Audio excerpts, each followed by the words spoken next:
You are not just a physical being living in a physical world. You are made up of energy and exist in a universe where everything is vibrating energy. You have the ability to send and receive energy. One of the biggest challenges for you is understanding how to live as an energy being in a world where everything is made up of energy. Every word you speak and every action you take, from the simplest tasks like breathing, walking and eating, to the complexities of your emotions and thoughts, requires energy. These emotions and thoughts, whether positive or negative, carry their own energetic vibrations that can shape your experiences and have an impact on the world around you. And through the mastery of your vibrations, you can unlock a world of endless potential. Think of yourself as a transmitter of energy. All the time, you are sending out signals that tell the universe about yourself. These signals can either attract or repel other energetic beings, events and experiences. If your energetic self radiates anger and frustration, your physical reality will reflect that as well. Naturally, you draw toward things that align with how you feel and who you are. If you emit an energy of wealth and abundance, your life will reflect that by bringing more wealth and abundance into your physical reality. Similarly, if you radiate negative or discordant energy, you are likely to repel experiences that don't match your state of being. Once you understand that your vibrational self attracts similar things, it becomes evident that if you desire a different experience in your life, you need to change the signals you are emitting. In other words, if you want to attract different circumstances or outcomes, you must adjust your thoughts, emotions, and overall energy to align with what you wish to experience. By consciously changing the signals you send out, you can create a shift in the patterns and experiences that come into your life. You are so much more powerful than you ever imagined. By understanding how to transmit the vibrations of your desired life, you can fundamentally change the way you experience the world and become aligned with your ideal life. Indeed, your thoughts are not just random mental processes. They carry energy and vibrations. Each thought you generate sets off a specific frequency of vibration in the neurons of your brain. This energetic activity creates a powerful force that aligns with and draws corresponding experiences towards you. In essence, the energy and vibrations emitted by your thoughts act as magnets, attracting and manifesting the essence of what you focus on. By understanding this principle, you can consciously direct your thoughts towards the outcomes you desire, harnessing the power of your thoughts to shape your reality. Your thoughts are the building blocks of your reality. There is a saying, watch your thoughts, they become words. Watch your words, they become actions. Watch your actions, they become habits. Watch your habits, they become character. Watch your character, it becomes your destiny. Your thoughts are the seeds that manifest your future. It's important to be mindful of how you allocate your energy because it follows your attention. Ultimately, it is up to you to decide where to direct your energy. You have the freedom to choose, and even the act of making a decision requires energy. Albert Einstein once said, "Everything is energy." In fact, even watching this video requires energy. The energy we focus on ultimately shapes our reality. You possess the power to guide and manage this energy, determining where to concentrate it and how to utilize it. By doing so, you can effectively channel your energy towards your goals and aspirations. It's important to recognize that you have the power to control your energy. When you're feeling down, you can redirect your attention to something that lifts your spirits. You can also influence your energy by spending time with positive people, engaging in activities that bring you joy, and surrounding yourself with uplifting messages. Taking steps to protect your energy is also crucial, such as setting boundaries, avoiding negative situations and relationships, and practicing self-care. The universe aligns in your favor, bringing you everything that resonates with your energy. Trusting and having faith in the power of energy can create remarkable transformations in your life. By placing trust in energy, you recognize your own deservingness to receive and the capacity to generously give to others. Start perceiving that there is more to life than what is apparent, and that a greater force is at play.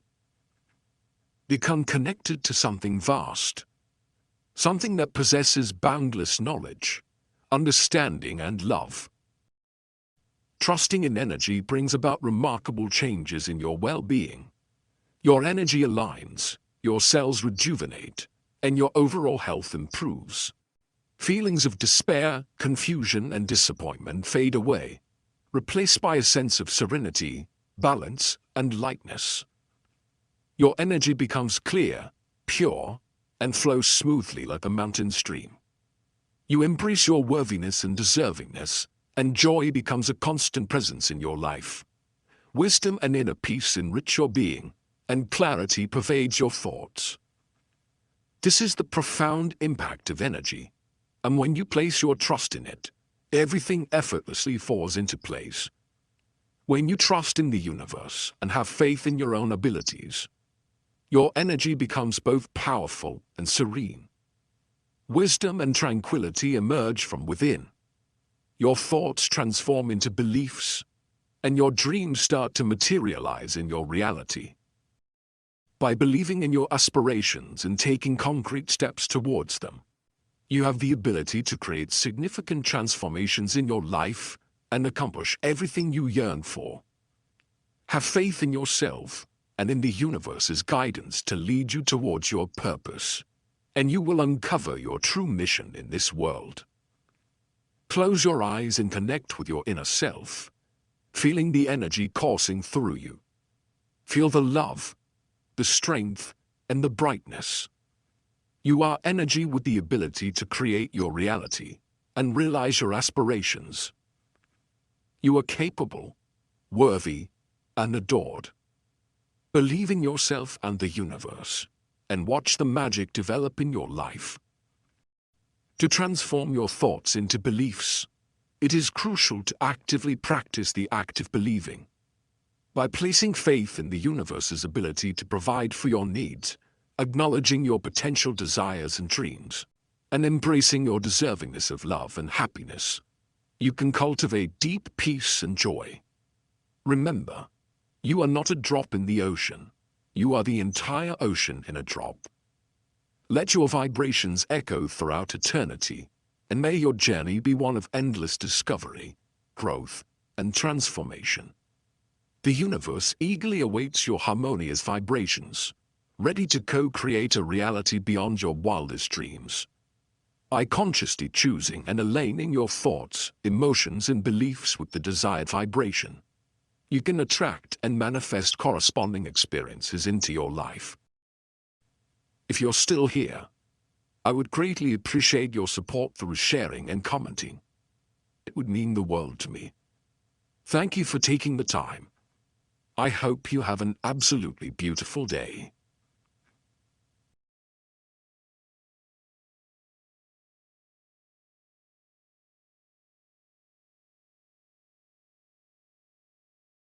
Have you ever paused to consider that everything you perceive, everything you touch, see, and experience might be fundamentally different from what you believe it to be? Take a moment right now. Look around you. The solid objects, the vibrant colors, the seemingly fixed reality that surrounds you. What if I told you that this perceived solidity is merely an illusion, a limited interpretation created by your senses from an infinite sea of possibilities? This isn't science fiction. This is the revolutionary understanding emerging from quantum physics, a paradigm shift that doesn't just change how we view the universe, but completely transforms how we understand our place within it and our ability to shape our lives. We've been conditioned to believe that we are passive observers in a fixed reality, that the world happens to us rather than through us. But what if the truth is precisely the opposite? What if you are not just an observer, but a powerful co-creator of your reality? What if your consciousness, your thoughts, emotions, and intentions are the very forces that shape the world you experience. Today, I invite you on a transformative journey. Together, we'll explore the extraordinary intersection of consciousness and quantum reality. You'll discover how the thoughts you think and the emotions you feel aren't just passive reactions to your environment, but powerful creative forces that literally shape the world around you. By the end of our time together, you'll understand not just intellectually, but experientially how to access the quantum field, the infinite source of all possibilities, and harness its power to manifest the life you've always dreamed of living. Picture the chair you're sitting on right now. It appears solid, unchanging, and completely separate from you. This perception forms the foundation of how most of us navigate through life, believing we exist in a world of fixed, independent objects that would exist whether we were here to perceive them or not. But quantum physics tells us a profoundly different story. At the most fundamental level, that chair isn't solid at all. It's composed of atoms that are 99.999.999% empty space. And even the subatomic particles within those atoms aren't really particles in the way we imagine them. Tiny billiard balls floating in space. They exist as probability waves, fluctuating patterns of energy that only take definite form when observed. In other words, matter as we know it, the entire physical world, is actually a dynamic dance of energy vibrating at specific frequencies. Nothing is truly solid, nothing is truly separate, and perhaps most revolutionary of all, nothing exists independently of consciousness. The pioneering quantum physicist Max Planck put it this way: I regard consciousness as fundamental, I regard matter as derivative from consciousness. We cannot get behind consciousness. This isn't abstract philosophy, it's the cutting edge of physics. The implications are staggering. If matter itself is fundamentally energy, and if consciousness influences how that energy manifests, then the boundary between out there and in here dissolves. The distinction between observer and observed becomes blurred. You are not simply perceiving a pre-existing reality, you are participating in its continual creation. Consider for a moment what this means for your life. The limitations you've accepted, the boundaries you've respected, the rules you've followed. How many of these are simply artificial constructs? How much of what you believe to be fixed reality is actually a malleable energy pattern that responds to your consciousness? Our physical senses detect only a minute fraction of the energy spectrum that exists. We see a narrow band of visible light. We hear a limited range of sound frequencies. What we call reality is merely the tiny slice of existence that our biological equipment can process. Beyond the narrow bandwidth of our senses lies a vast, invisible field of energy and information, the quantum field containing all possibilities, all potential realities simultaneously. When you truly grasp this, you understand that what appears as solid reality is actually a temporary manifestation, a crystallization of energy patterns from this infinite field of possibility. This isn't just fascinating information, it's the key to liberation. Once you understand that the physical world is not the rigid structure you've been taught to believe in, but rather a fluid, responsive energy system that interacts with your consciousness, you begin to see yourself not as a powerless speck in an indifferent universe, but as a creative force with the ability to shape your experience. The chair you're sitting on, the room around you, the circumstances of your life, all of these are not fixed, unchangeable facts, but dynamic energy patterns that are constantly responding to the frequencies you emit through your thoughts, emotions, and intention. This is the revolutionary truth that quantum physics has revealed. Reality is not happening to you. It is responding to you. If the physical world we perceive is merely energy vibrating at specific frequencies, then what is the source of this energy? Where do these possibilities originate before they crystallize into our experience? Scientists call it the quantum field, a vast, interconnected web of energy and information that permeates all of existence. Ancient wisdom traditions had many names for it: the Akashic field, the universal mind, the divine matrix. Regardless of what we call it, this field represents the true foundation of everything we experience. Unlike the physical world with its apparent limitations of time and space, the quantum field exists in a state of pure potential. Within it, all possibilities exist simultaneously. It is unbounded by time, past, present, and future all coexist. It is unbounded by space. Distance becomes meaningless as everything is connected at this fundamental level. The quantum field is not somewhere out there. It is everywhere, including within you. You exist within the field, and the field exists within you. There is no separation. This is not mere metaphysics. It's supported by the phenomenon of quantum entanglement, where particles once connected remain instantaneously linked regardless of distance. Einstein called it spooky action at a distance, but it's now been experimentally verified countless times. At the quantum level, separation is an illusion. Everything is fundamentally connected. What does this mean for you? It means that you are not isolated from the world around you. Your consciousness, your thoughts, emotions, and intentions doesn't stop at the boundary of your skin. It radiates outward as electromagnetic energy, interacting with and influencing the quantum field. When you understand this profound connection, you realize that the quantum field is essentially a cosmic canvas waiting for your creative input. It is responsive to consciousness. It takes the imprint of your focused attention and intention, and then reflects back to you corresponding experiences and circumstances. This is why ancient wisdom traditions have always emphasized the power of intention and attention. Where you place your attention, you direct your energy, and energy follows attention, manifesting as experience in your physical reality. Consider the implications.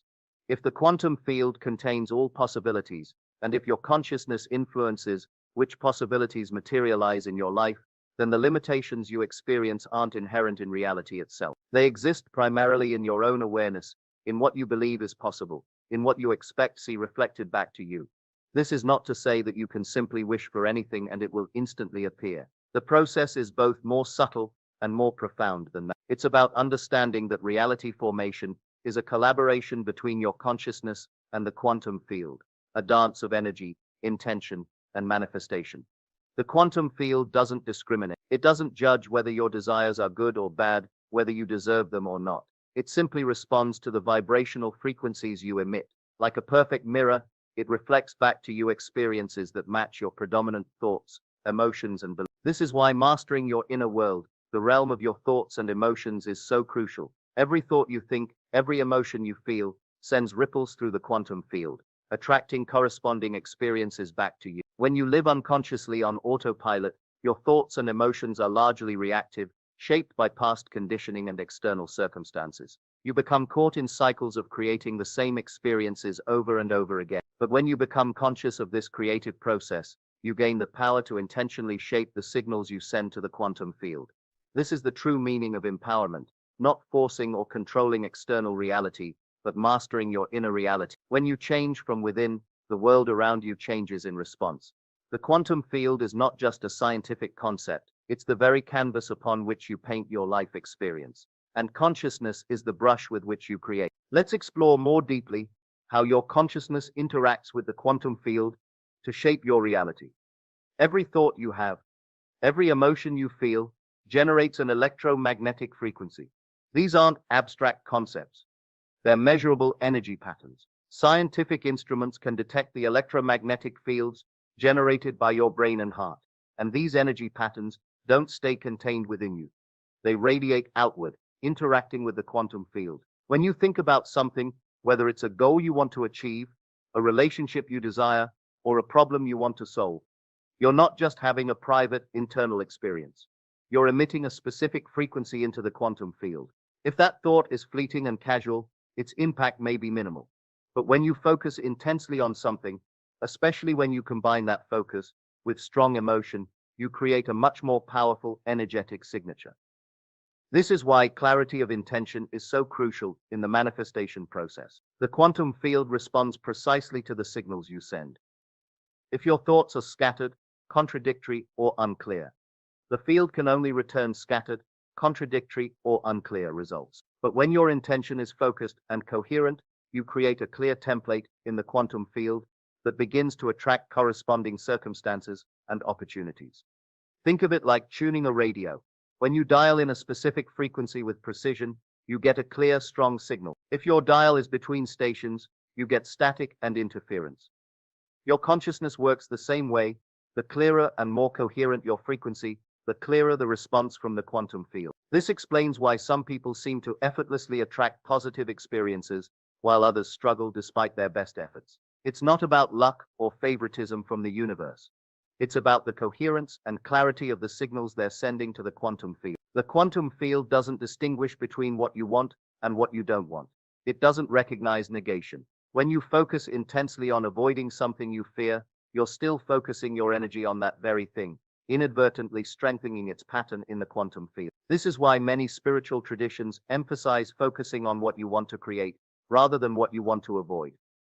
This principle extends beyond momentary thoughts to your underlying beliefs and perception. Your core beliefs about yourself and the world act as a filter through which you perceive reality. If you believe that success is difficult or that good things don't happen to you, these beliefs create energetic patterns that the quantum field faithfully reflects back to you as corresponding experiences.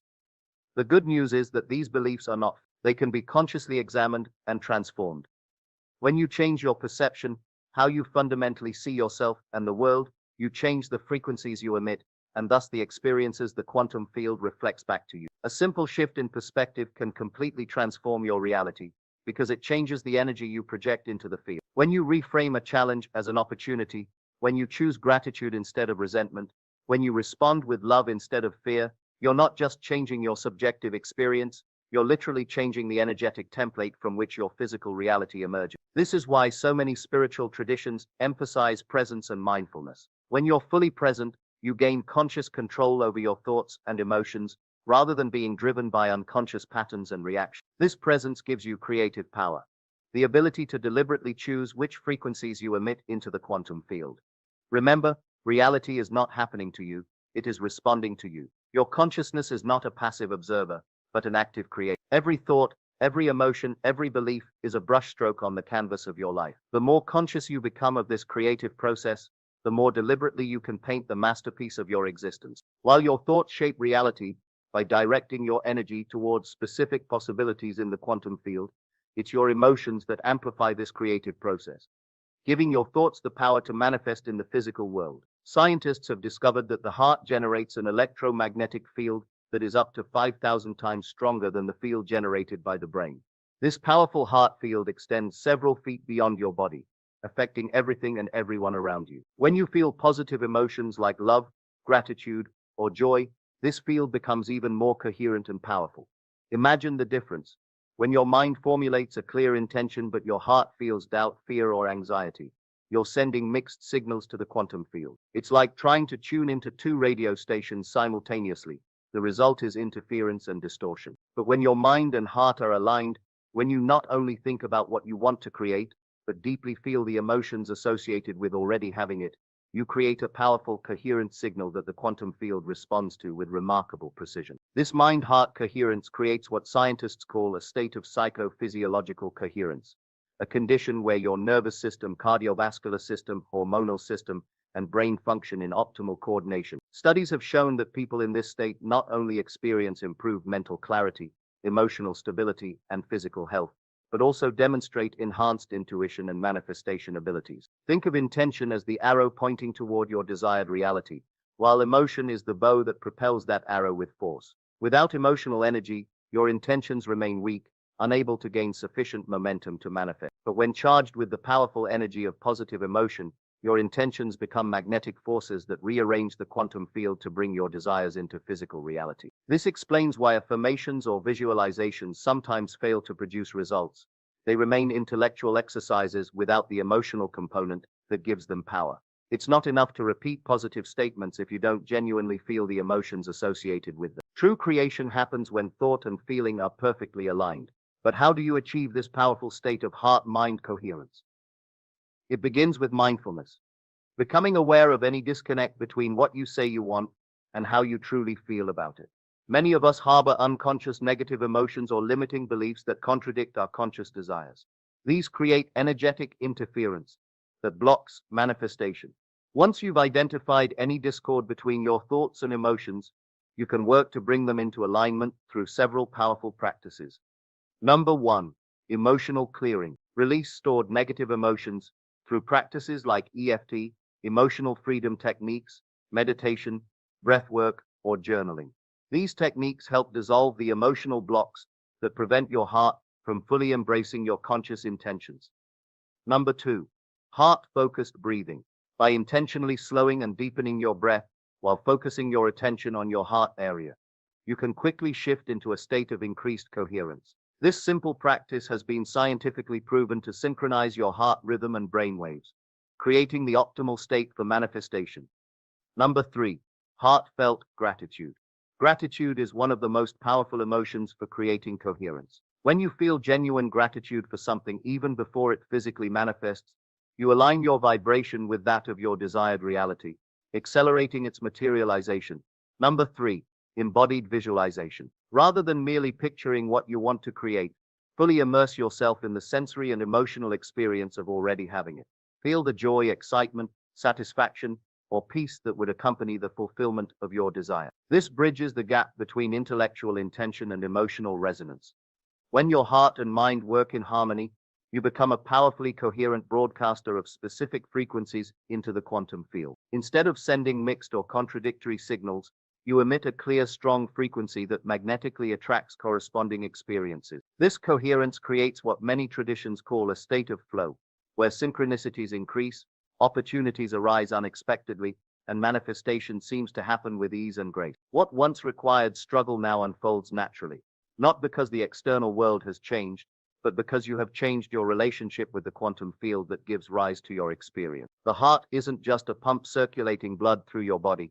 It's a sophisticated intelligence center that plays a crucial role in how you create your reality. When you learn to combine the directional clarity of your mind with the amplifying power of your heart, you become a conscious creator in the truest sense. Now that we understand the theoretical foundation of quantum manifestation, how consciousness interacts with the quantum field through the heart-mind connection, let's explore the practical application of these principles. How do you actually harness this knowledge to create meaningful change in your life?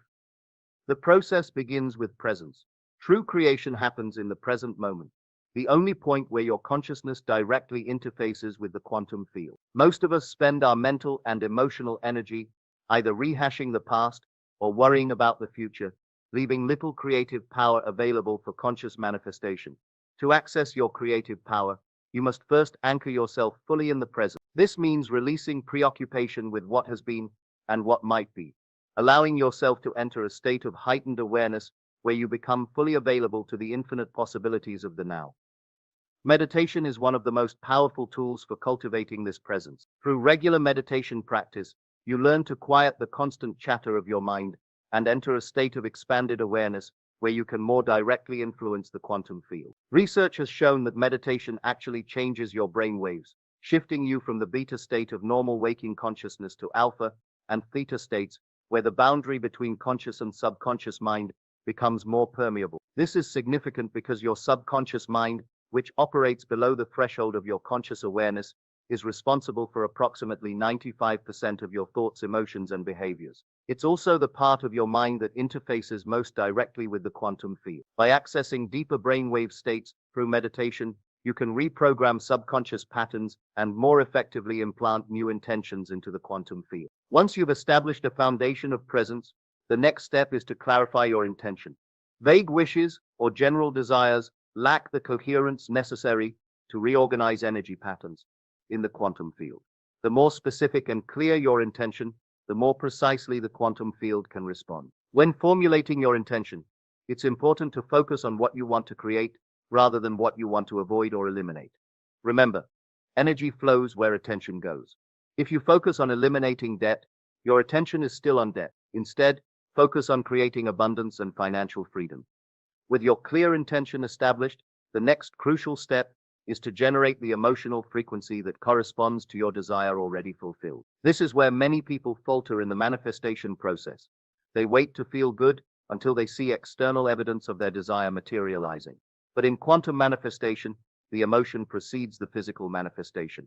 It doesn't follow it. This principle was expressed by Jesus in the Bible, when he said, "Therefore I tell you, whatever you ask for in prayer, believe that you have received it, and it will be yours." The key phrase is believe that you have received it, not will receive it, but have received it. This is the essence of quantum manifestation, generating now the emotional state that would result from your desire being fulfilled.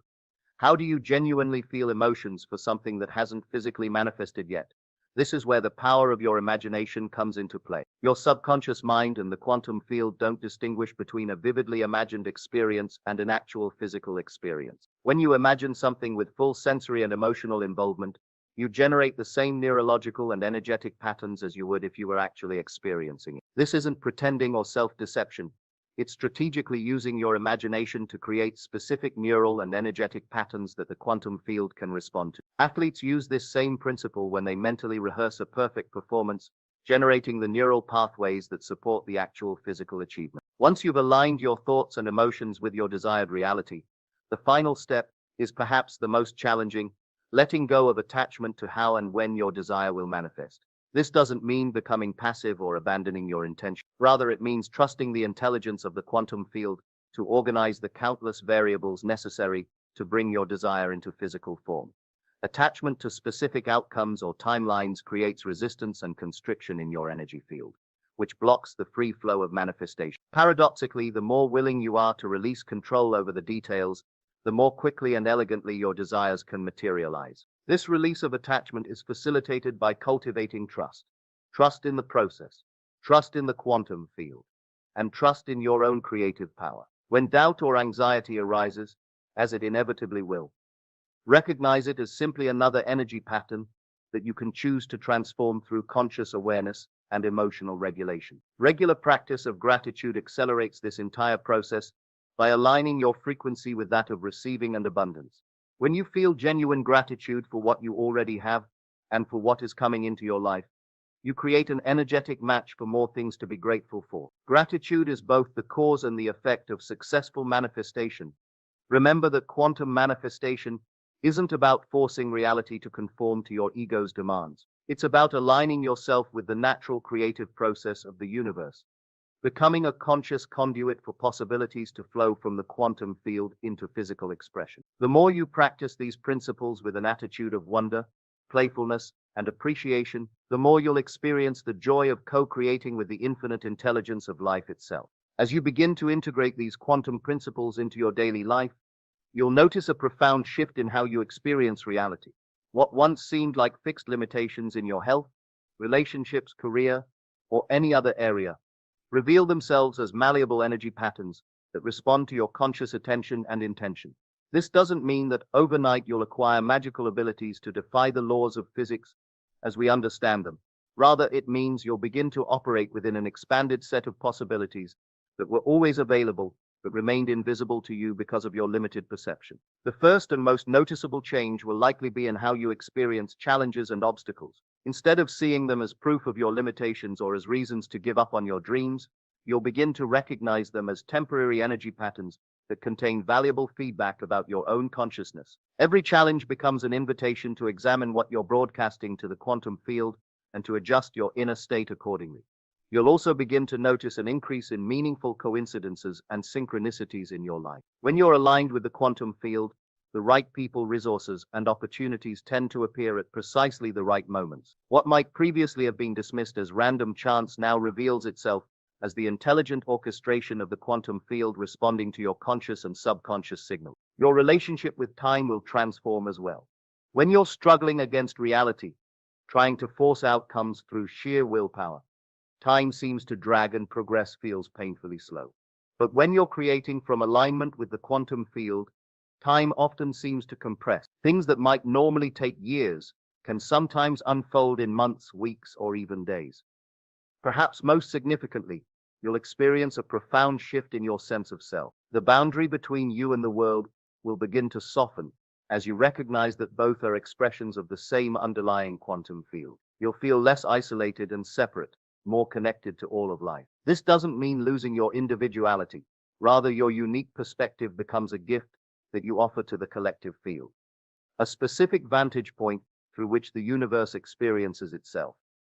This expanded sense of self brings with it a natural increase in compassion and empathy. When you recognize others as extensions of the same quantum field that you are, the artificial divisions that create conflict and separation begin to dissolve. You realize that harming others is ultimately harming yourself, while supporting others' well-being contributes to the coherence of the entire field. Living as a quantum creator also means embracing responsibility in its truest sense, not as burden or blame, but as the ability to respond consciously to life. You understand that while you may not control every circumstance that appears in your life, you always have the power to choose how you respond energetically to those circumstances. This responsibility extends to monitoring and managing your internal state. You become aware that your thoughts and emotions aren't just private events, but energetic broadcasts that influence the field around you. This awareness naturally leads to greater mindfulness about what you're emanating into the world. As you continue to practice conscious creation, you'll discover that manifestation becomes less about acquiring specific objects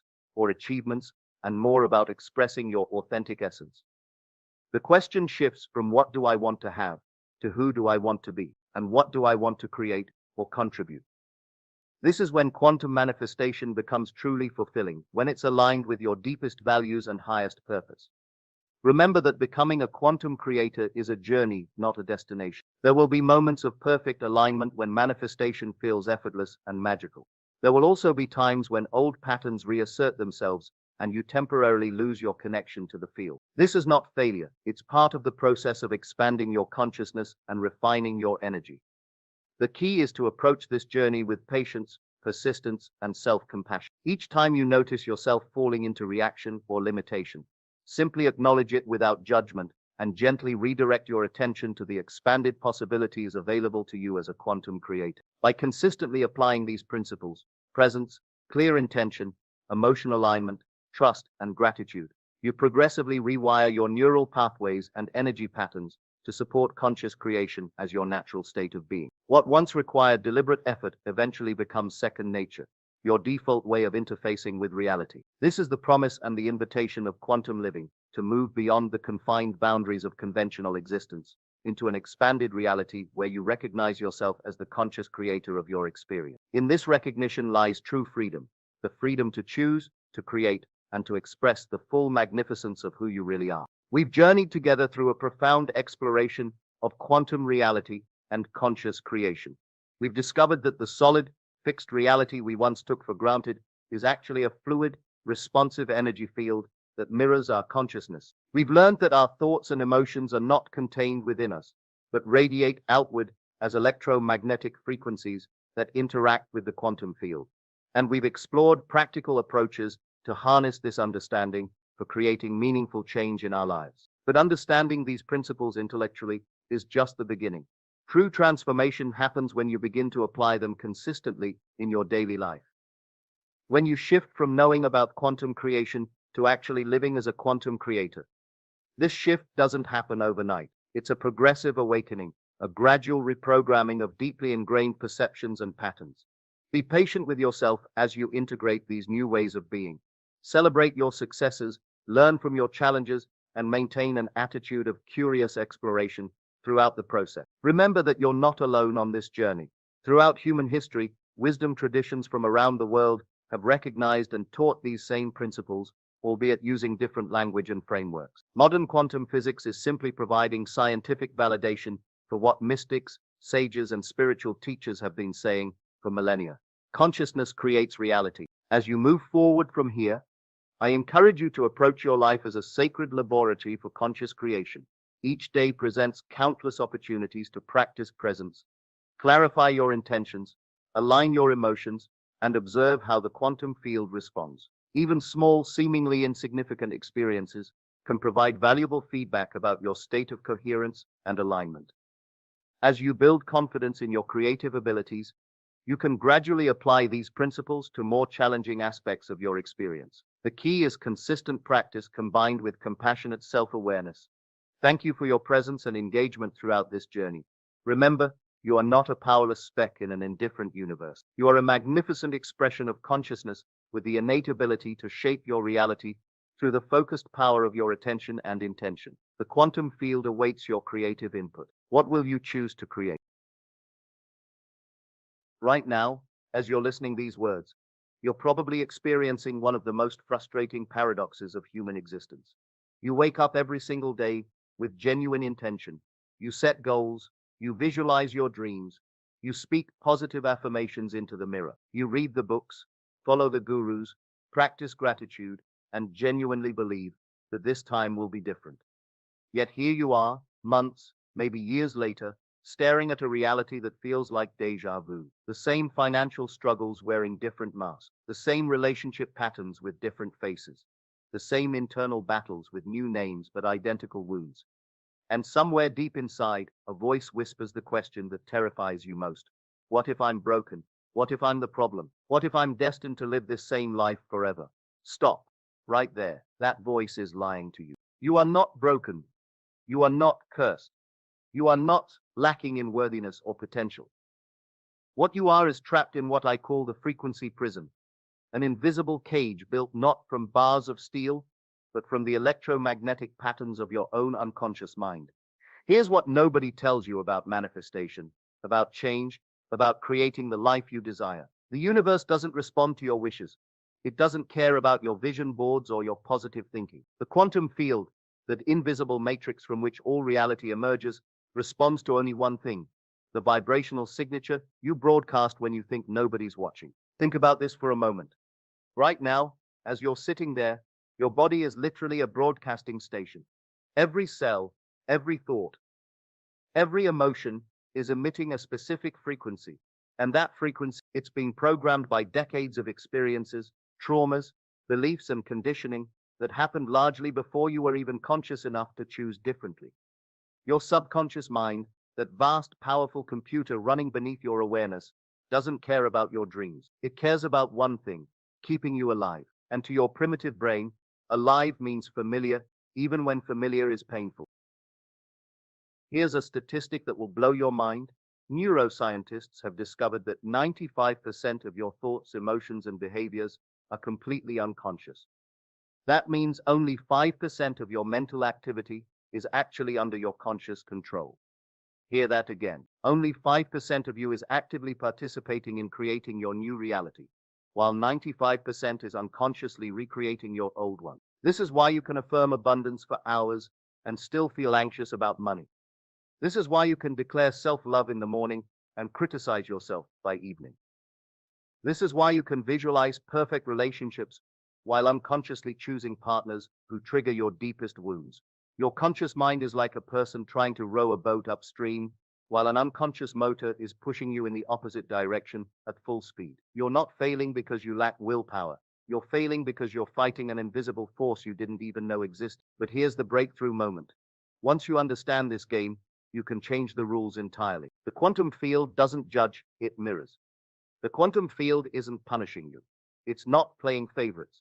It's not testing you or making you prove your worthiness. The field is completely neutral, like a perfect mirror that reflects back exactly what you're projecting. If you're unconsciously broadcasting the frequency of "I'm not enough," the field says, "Perfect. Here are more experiences that confirm you're not enough." If you're unconsciously vibrating at the frequency of "Love always hurts," the field responds, "Understood. Here are more painful love experiences." The field isn't cruel. It's precise. It's giving you exactly what your dominant frequency is asking for, even when that's not what your conscious mind wants. This is simultaneously the most humbling and the most empowering realization you can have. Humbling because it means you've been unconsciously creating your current reality. Empowering because it means you have the power to consciously create a different one. Let me show you exactly how your personal reality loop operates. Because once you see it clearly, you can break it forever. Every morning, you wake up with the same body chemistry from yesterday. Your brain is literally marinating in the same neurochemical soup that created yesterday's thoughts and emotions. Without conscious intervention, your body automatically starts generating the same feelings that have become your emotional signature. These feelings trigger the same thoughts. These thoughts reinforce the same beliefs. These beliefs drive the same behaviors. These behaviors create the same experiences, and these experiences validate the original feelings.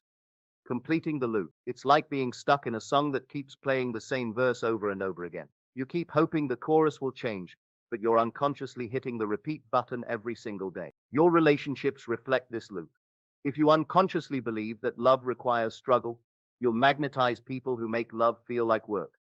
If you secretly believe you don't deserve success, you'll sabotage opportunities or attract situations that confirm your limitation. Your financial reality reflects this loop. If your nervous system is wired for scarcity, if abundance actually feels dangerous to your survival system, you'll unconsciously make choices that keep you within your familiar financial range, even when opportunities for more are right in front of you. Your health reflects this loop. If stress and overwhelm have become your normal state, your body will resist the peace and vitality that feel foreign to its learned patterns. But there comes a moment in every person's journey, and maybe this is yours right now, when the old patterns become so uncomfortable that staying the same hurts more than changing. This moment doesn't feel triumphant. It often feels like rock bottom. You might be there now, feeling frustrated, exhausted, maybe even desperate. You've tried so hard for so long that part of you wants to give up entirely. But I need you to understand something crucial. That feeling isn't a sign of failure. It's a sign that your old frequency is finally becoming unstable. Every system has a breaking point, a moment when the old structure can no longer hold together and either collapses or transforms. In physics, we call this a phase transition. Water doesn't gradually become steam. It stays water right up until the exact moment it becomes something entirely different. You are at your phase transition point. The frustration you feel isn't evidence that change is impossible. It's evidence that change is inevitable.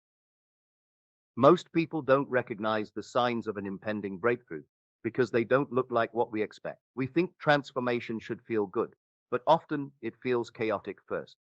Here are the hidden signs that you're closer to a quantum shift than you realize. Number one, your old patterns are showing up with unusual intensity. If you've been working on yourself and suddenly your oldest fears, behaviors, or triggers seem stronger than ever, this isn't regression. It's the final flare-up of a frequency that knows its time is ending. Number two, you feel emotionally stretched between two versions of yourself. Part of you is excited about who you're becoming, while another part is terrified of losing who you've been. This internal tension isn't comfortable, but it's the exact feeling of expansion. Number three, synchronicities are increasing. You're seeing repeated numbers, having meaningful dreams, or noticing uncanny coincidences. These aren't random, they're signals that your personal reality is becoming more coherent with the quantum field. Number four, your body is resisting. You might feel tired, restless, or even physically uncomfortable. This isn't your body breaking down, it's your nervous system recalibrating to hold a new frequency. Number five, nothing seems to be working, yet something feels different. Externally, your reality might look the same, but internally, you sense a shift happening beneath the surface. Trust this feeling. The internal shift always precedes the external manifestation. Now let me share with you the three fundamental shifts that will break you out of the frequency prison and align you with the reality you've been dreaming of. Pillar one, nervous system mastery. Your nervous system is the command center of your vibrational broadcast. If your nervous system is constantly activated, stuck in fight or flight, anxiety, or survival mode, you're broadcasting chaos, and the field responds with chaotic experiences. The first and most crucial step is teaching your body how to feel safe in expanded state. This isn't about positive thinking. It's about nervous system regulation. When you can remain calm in the face of uncertainty, peaceful in the presence of challenges, and grounded while reaching for your dreams, you're broadcasting a completely different signal. Your body holds the memory of every stress, every trauma, every moment of overwhelm you've ever experienced. These memories live in your tissues, your breath patterns, your posture, your automatic responses. Until you address the body's conditioning, your mind's efforts to change will be constantly undermined.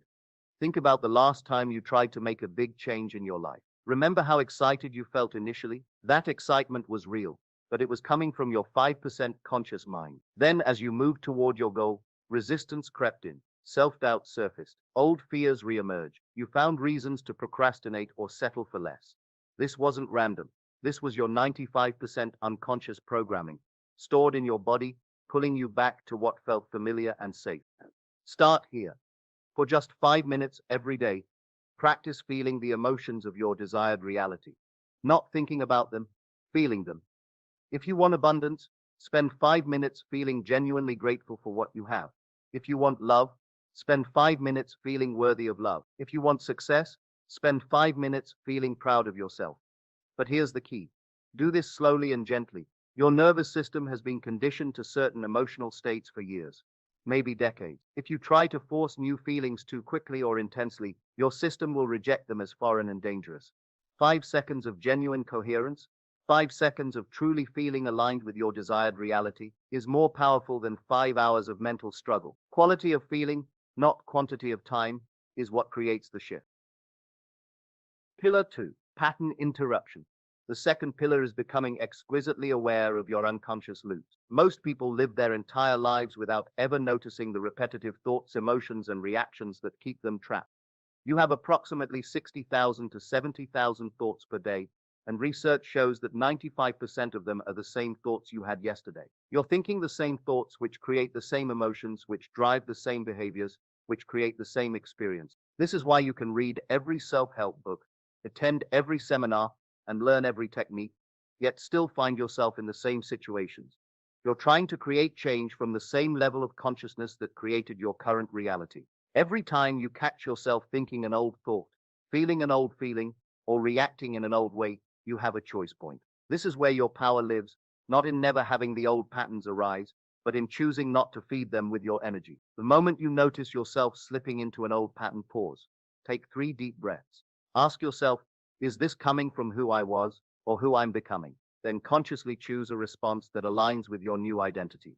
This sounds simple, but it's revolutionary. Every time you interrupt an old pattern, you're creating a crack in the frequency prison. Do it enough times, and the whole structure collapses. Here's what this looks like in practice. You're about to make a decision about money, and the old voice says, I can't afford this. Instead of automatically agreeing, you pause and ask, is this coming from my old relationship with money or my new one? Then you choose to respond from abundance consciousness, even if your bank account doesn't reflect it yet. Or you're in a relationship conflict, and your old pattern is to either attack or withdraw. Instead, you pause and ask, how would the version of me who has healthy relationships handle this? Then you choose to respond from that place of emotional maturity and love. Pillar 3, identity embodiment. The third and most powerful pillar is living as if the change has already happened, not as a technique or a trick, but as a genuine embodiment of your future self. Your future self, the version of you living in your desired reality, already exists in the quantum field. They're not a fantasy, they're a frequency. And you can tune into that frequency right now by asking yourself, how would the person I'm becoming handle this situation? How would they think, feel, and act? Then do that. Be that. Choose from that place of already being transformed, even when your external reality hasn't caught up yet. This is the most challenging part of the process, because it requires you to act in faith before you have evidence. It means treating yourself like the successful person you're becoming, even when your current circumstances suggest otherwise. It means speaking to yourself with the love and respect you'll have when you fully love yourself, even if you're not there yet.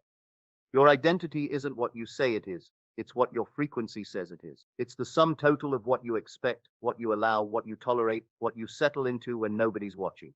Most people wait for their circumstances to change before they'll allow themselves to feel different. But in the quantum model, you must become the frequency first, and then the circumstances align to match it. Here's where quantum physics becomes practical. The field responds not to scattered intentions, but to coherent signals. Coherence means all parts of you, your thoughts, emotions, beliefs, and behaviors are aligned and broadcasting the same frequency. Most people are incoherent. They want love, but feel unworthy. They desire success, but expect failure. They speak abundance while feeling lack. This mixed signal confuses the field and creates mixed results. True transformation happens when you achieve coherence, when your conscious desires align with your subconscious beliefs, when your emotional state matches your intended reality, when your actions reflect your new identity. This is why simply thinking positive thoughts isn't enough. If you're thinking abundance but feeling scarcity, the field responds to the stronger signal, and feelings are always stronger than thought. Here's something that might sound contradictory. The fastest way to get what you want is to stop needing it so desperately. When you're in a state of desperate wanting, you're broadcasting lack. The field responds to lack with more experiences of lacking. But when you can genuinely feel grateful for what you have while remaining open to more, when you can feel complete within yourself while still desiring growth, that's when magic happens. That's when the field responds not to your desperation, but to your wholeness. This doesn't mean becoming passive or giving up on your dreams. It means pursuing them from a place of excitement and expansion rather than fear and desperation. The universe doesn't reward desperation, it responds to alignment. When you're aligned, you're not chasing your desires, you're a magnet for them. One of the biggest misconceptions about transformation is that it takes a long time. We've been conditioned to believe that real change is slow, gradual, and requires years of effort. But quantum physics reveals a different truth. Change can happen instantaneously when you achieve the right frequency. In the quantum field, time doesn't work the way we experience it in our daily lives. All possibilities exist simultaneously. The reality you desire isn't somewhere in your future. It exists right now as a potential waiting to be collapsed into your experience. The question isn't how long will this take? The question is, How quickly can I align with the frequency of my desired reality? Some people achieve this alignment in moments. Others take years because they keep oscillating between their new frequency and their old one. The field responds to your dominant signal, so consistency is more important than intensity. Your breakthrough is brewing. I want you to know that if you're feeling resistance as you're watching this, if part of you is arguing with these concepts or feeling overwhelmed by the magnitude of change required, that's actually a good sign. It means your old programming is recognizing that its days are numbered. The resistance isn't trying to hurt you, it's trying to keep you safe in the familiar. But you've outgrown the familiar. You've outgrown the small version of yourself that needed to play small to feel secure. Every great transformation feels uncomfortable at first. The caterpillar doesn't dissolve into soup because something's wrong. It dissolves because it's becoming something magnificent. Your discomfort isn't evidence that you're doing something wrong. It's evidence that you're finally doing something right. The field is already responding. Here's what I want you to understand. The moment you truly grasp these concepts, the moment you decide to break the pattern, the quantum field begins responding immediately. Not tomorrow, not next week, now. The new reality you desire isn't something you have to create from scratch. It already exists as a potential in the field, waiting for you to tune into its frequency. Your job isn't to make it happen. Your job is to become a match for it. And you do that not through struggle and force, but through alignment and resonance. Through choosing thoughts that feel like expansion rather than contraction. Through choosing actions that come from love rather than fear. Through choosing to be the person you're becoming, even before the world reflects it back to you. As you transform, everything around you begins to shift. The people in your life will either rise to meet your new frequency or fall away to make space for those who match it. Opportunities that were invisible before will suddenly appear. Resources you need will show up in unexpected ways. This isn't magical thinking, it's quantum mechanics. As your frequency changes, you literally begin to perceive and attract different possibilities from the field. Some people in your life might resist your transformation. They're comfortable with the old version of you and might unconsciously try to pull you back into familiar patterns. This is normal. Hold your new frequency with compassion, but without compromise. Transformation isn't a destination. It's a daily practice. Every morning, you wake up with a choice. Will you default to your old programming, or will you consciously choose to embody your new frequency? Here's your daily transformation protocol. Number 1, morning frequency setting. Before you check your phone, before you think about your problems, spend 5 minutes feeling into the emotional state of your desired reality. Don't think about what you want, feel how you'll feel when you have it. Number 2, pattern awareness. Throughout the day, notice when old patterns arise. Don't judge them, just observe them. Each moment of awareness is a moment of power. Number 3, coherence check. Regularly ask yourself, am I thinking, feeling, and acting from my old self or my new self? Then make adjustments accordingly. Number 4, evening integration. Before sleep, review your day. Celebrate moments when you chose your new frequency. Gently acknowledge moments when you slipped into old patterns, without judgment. Remember, you're not trying to be perfect. You're trying to be consistent. Every time you choose your new frequency over your old one, you're casting a vote for your new reality. Your new beginning starts now. So let me ask you directly. Are you ready to stop being a victim of your unconscious patterns? Are you ready to step out of the frequency prison and into the limitless field of possibilities? Because if you are, then everything changes from this moment forward. Every choice becomes a declaration. Every thought becomes a vote for your new reality. Every emotion becomes a tuning fork, aligning you with the frequency of your dreams. The old you might listen these words and think this sounds too good to be true. But the new you, the one who's already beginning to emerge, knows that you've been settling for too small a life for too long. You are not here to repeat old patterns. You are not here to live a mediocre existence. You are here to break through, to transform, to become a living example of what's possible when a human being aligns with their true power. The quantum field is not separate from you. You are part of it, and it is part of you. Every particle in your body was forged in the heart of a star. You are literally made of cosmic material, temporarily organized into the experience of being human. You have access to infinite possibilities, infinite potential, infinite creative power. The only thing that has ever limited you is your belief in limitation itself. The choice is yours. Right now, in this moment, you stand at a crossroads. You can close this message and go back to your familiar patterns, hoping that somehow things will magically change without you changing first. Or you can make the decision that everything in your life has been leading up to the decision to break the loop and step into your quantum power. The field is waiting. Your new reality is waiting. The version of you who lives in complete alignment with your deepest desires is waiting. The only question left is, will you tune in? The frequency of your dreams is broadcasting right now. All you have to do is match it. Your transformation begins with this breath, this choice, this moment. You are not broken. You are not stuck. You are not destined to repeat the same reality forever. You are a quantum being, temporarily having a human experience, and you have the power to collapse any possibility you choose into your lived experience. Welcome to your quantum awakening. The best version of your life is not just possible. It's inevitable once you align with the frequency that creates it. The prison door was never locked. You just forgot you held the key. Now use it.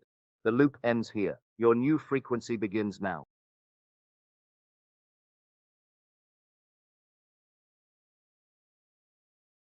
Good evening, my dear friends. Tonight I want to talk to you about something that will either liberate you completely or make you deeply uncomfortable. Perhaps both. Because what I'm about to tell you challenges everything you've been taught about yourself, about life, about how reality works. You have power, real power, creative power, the power to shape, mold, and transform your entire world. Not someday when you become more spiritual, not when you're worthy enough, not when the universe decides to grant it to you. Right now, this moment. You already have it. Most people spend their entire lives not knowing this. They walk around like beggars, pleading with life to give them what they want, praying to external forces, hoping circumstances will change, waiting for someone or something to save them. And all the while, the power they're seeking outside themselves has been within them the entire time. You are not powerless. You have never been powerless. You've only believed you were. And that belief, that single devastating belief that you lack power, is the only thing that has ever limited you. Tonight I'm going to show you the power you possess. Not theoretically, not philosophically. Practically, tangibly, undeniably. And once you realize your power, truly realize it, feel it, know it, your entire relationship with life will change. You'll stop begging and start commanding. You'll stop hoping and start knowing. You'll stop being a victim and start being a creator. From the moment you were born, you've had this power. It's not something you earned. It's not something you developed. It's not something that was given to you by a teacher or a guru or a god. It's what you are. Your power is your consciousness. Your awareness, your ability to assume, to imagine, to feel something as true. This doesn't sound impressive at first. Does it? My power is my imagination. That's it? But let me tell you what this power actually means. Every single thing you experience in your life, every circumstance, every relationship, every outcome, every condition exists because your consciousness created it. Not because life happened to you, not because you were lucky or unlucky, not because other people did things to you. Because your consciousness, your assumptions, your beliefs, your habitual feeling states created the conditions you're experiencing. This is not motivational speaking. This is not positive thinking. This is not philosophy. This is law. Consciousness is the only reality. Consciousness creates all circumstances. And if consciousness creates all circumstances, and you are consciousness, then you are the creator of every single thing you're experiencing. That means you have power. Real, actual, undeniable power. The power to change anything, create anything, transform anything. Not by manipulating external circumstances, not by forcing or controlling or pushing, but by changing your consciousness, by shifting your assumptions, by occupying a different state. When you change your consciousness, your world must change. It has no choice, because the world you experience is nothing but consciousness objectified. This is your power, and you've had it your entire life. So if you have this power, why don't you feel powerful? Why do you feel like circumstances control you? Why do you feel like other people have power over you? Why do you feel limited, stuck? unable to change your life, because you've been taught to look for power outside yourself. From childhood, you learned that power comes from external things. Money gives you power. Status gives you power. Other people's approval gives you power. Circumstances give you power. You learn that you're subject to external forces, the economy, other people's decisions, your past, your genetics, your circumstances. You learn that you need to acquire power, earn power, gain power from outside sources. And this teaching has been a lie, a complete and total lie. The power you've been seeking outside yourself has been inside you all along. But because you believed you didn't have it, you didn't use it. Because you believed you were powerless, you acted powerless. Because you believed external things controlled you. External things appeared to control you. Your belief in your powerlessness became a self-fulfilling prophecy. But tonight that changes. Tonight you realize your power. Let me be very specific about what your power is and what it does. Your power is this: whatever you assume to be true becomes true in your experience. Not eventually, not if you're lucky, not if circumstances allow, always, without exception, as law. If you assume you're limited, you experience limitation. If you assume you're abundant, you experience abundance. If you assume you're loved, you experience love. If you assume you're powerful, you experience power. Your assumptions, conscious or unconscious, create your experienced reality. This is not metaphor. This is not symbolism. This is actual literal creation. When you assume something, you're not hoping it will happen. You're not wishing for it. You're not attracting it from somewhere else. You're creating it right now through your assumption. And here's the most important part. You're doing this constantly, whether you know it or not. Every assumption you hold is creating your reality right now. Every belief you carry is manifesting as your circumstances. Every habitual state you occupy is producing corresponding conditions in your world. You are always creating. The question is, are you creating consciously or unconsciously? Most people create unconsciously. They assume lack without knowing they're assuming it. They believe in limitation without realizing they're creating it. They occupy states of fear, worry, and doubt all day long, and then wonder why their life reflects those states. But once you realize your power, once you understand that you're creating everything through your assumptions, you can create consciously. You can choose what to assume. You can decide what to believe. You can deliberately occupy states that create the life you want. This is power. Real, creative, transformative power. And it's yours right now. Don't just take my word for this. Look at your own life. Everything you're experiencing right now, every condition, every circumstance, every relationship exists because of an assumption you held.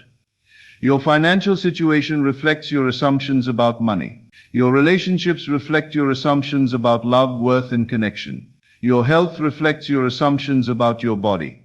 Your career reflects your assumptions about success and capability. Look at any area of your life, and you'll see your assumptions made manifest. This is why two people in identical circumstances can have completely different experiences. Same situation, different assumptions, different outcomes. One person assumes they can succeed despite obstacles. The other assumes obstacles prevent success. Both are right. Both create their assumed reality. One person assumes they're worthy of love. The other assumes they're not. Both experience exactly what they assume. The circumstances don't determine the outcome. The assumption determines the outcome. And this proves your power. Because if your assumptions create your reality, and you can change your assumptions, then you can change your reality. You're not a victim of circumstances. You're the creator of circumstances through your assumptions. This is your power. And once you see it, you can never unsee it. Now, here's where this gets uncomfortable for many people. If you have the power to create your reality through your assumptions, then you must take responsibility for what you've created. Not blame. Not guilt. Responsibility. The life you're living right now, you created it. Not consciously, perhaps. Not intentionally. But through your assumptions, beliefs, and habitual states, you created it. The lack you experience, You assumed lack, the rejection you feel. You assumed rejection, the limitation you encounter. You assumed limitation. This is not about making you feel bad. This is about making you feel powerful. Because if you created circumstances you don't want through unconscious assumptions, you can create circumstances you do want through conscious assumptions. You're not powerless. You never were. You just weren't aware of how you were using your power. But now you are aware. Now you realize I am the operant power. I am the creator. I am the cause. And when you take full responsibility for your power, when you stop blaming circumstances, other people, or external forces, you step into your full creative capacity. You stop being a victim and become a creator. So how do you use this power? Deliberately, consciously, effectively. It's simpler than you think. Step 1. Decide what you want to experience. Not what you think is possible. Not what seems realistic. What you actually want. Wealth, love, health, success, freedom, peace, whatever you desire. Step 2. Assume you already have it. Not that you will have it someday. That you have it now, in consciousness. Claim it as yours. This is where your power operates. In the assumption, in the claiming, in the acceptance of the desired state as already real. Step 3. Persist in that assumption, despite what your senses show you, despite what circumstances suggest, despite what other people say. Your assumption is reality. The external world will catch up. It must. This is law. Step 4. Let your assumption harden into fact.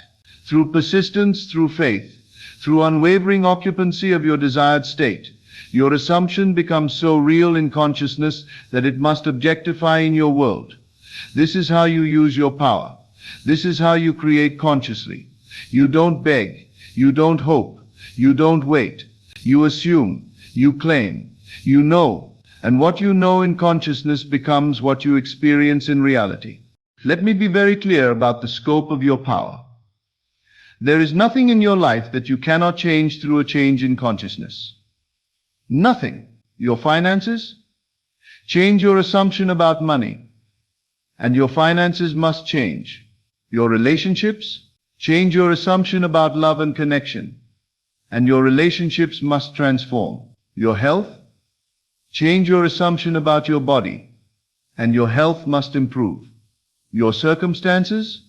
Change your assumption about what's possible for you, and your circumstances must shift. Everything is changeable through consciousness. The only limitations you experience are the limitations you assume. The only boundaries you encounter are the boundaries you believe in. The only impossibilities you face are the impossibilities you accept as true. Change your assumptions, and you change your entire world. This is not exaggeration. This is not hyperbole. This is the literal, actual, demonstrable power you possess. You are not a small, limited, powerless creature, subject to external forces. You are consciousness. And consciousness is the only reality. And consciousness creates all things. This means you are the creator of your world. You have the power to reshape, rebuild, and transform every single aspect of your experience. The question is, will you use this power consciously, or will you continue to use it unconsciously? The shift from feeling powerless to realizing your power is instantaneous. It happens the moment you truly understand. I am not subject to circumstances.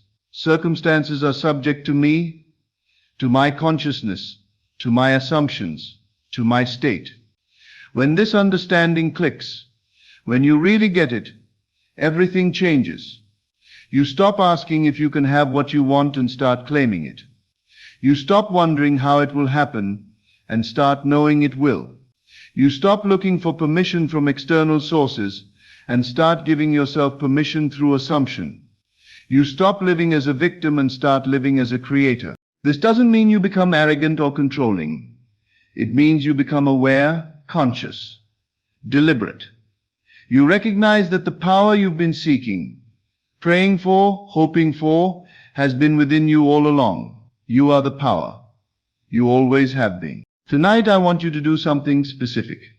Think about one area of your life where you feel powerless, where you feel stuck, where you feel like circumstances control you.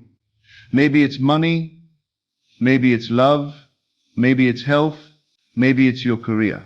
Now I want you to recognize you created this situation through your assumptions, not intentionally, not maliciously, but through unconscious assumptions of limitation, lack, or impossibility.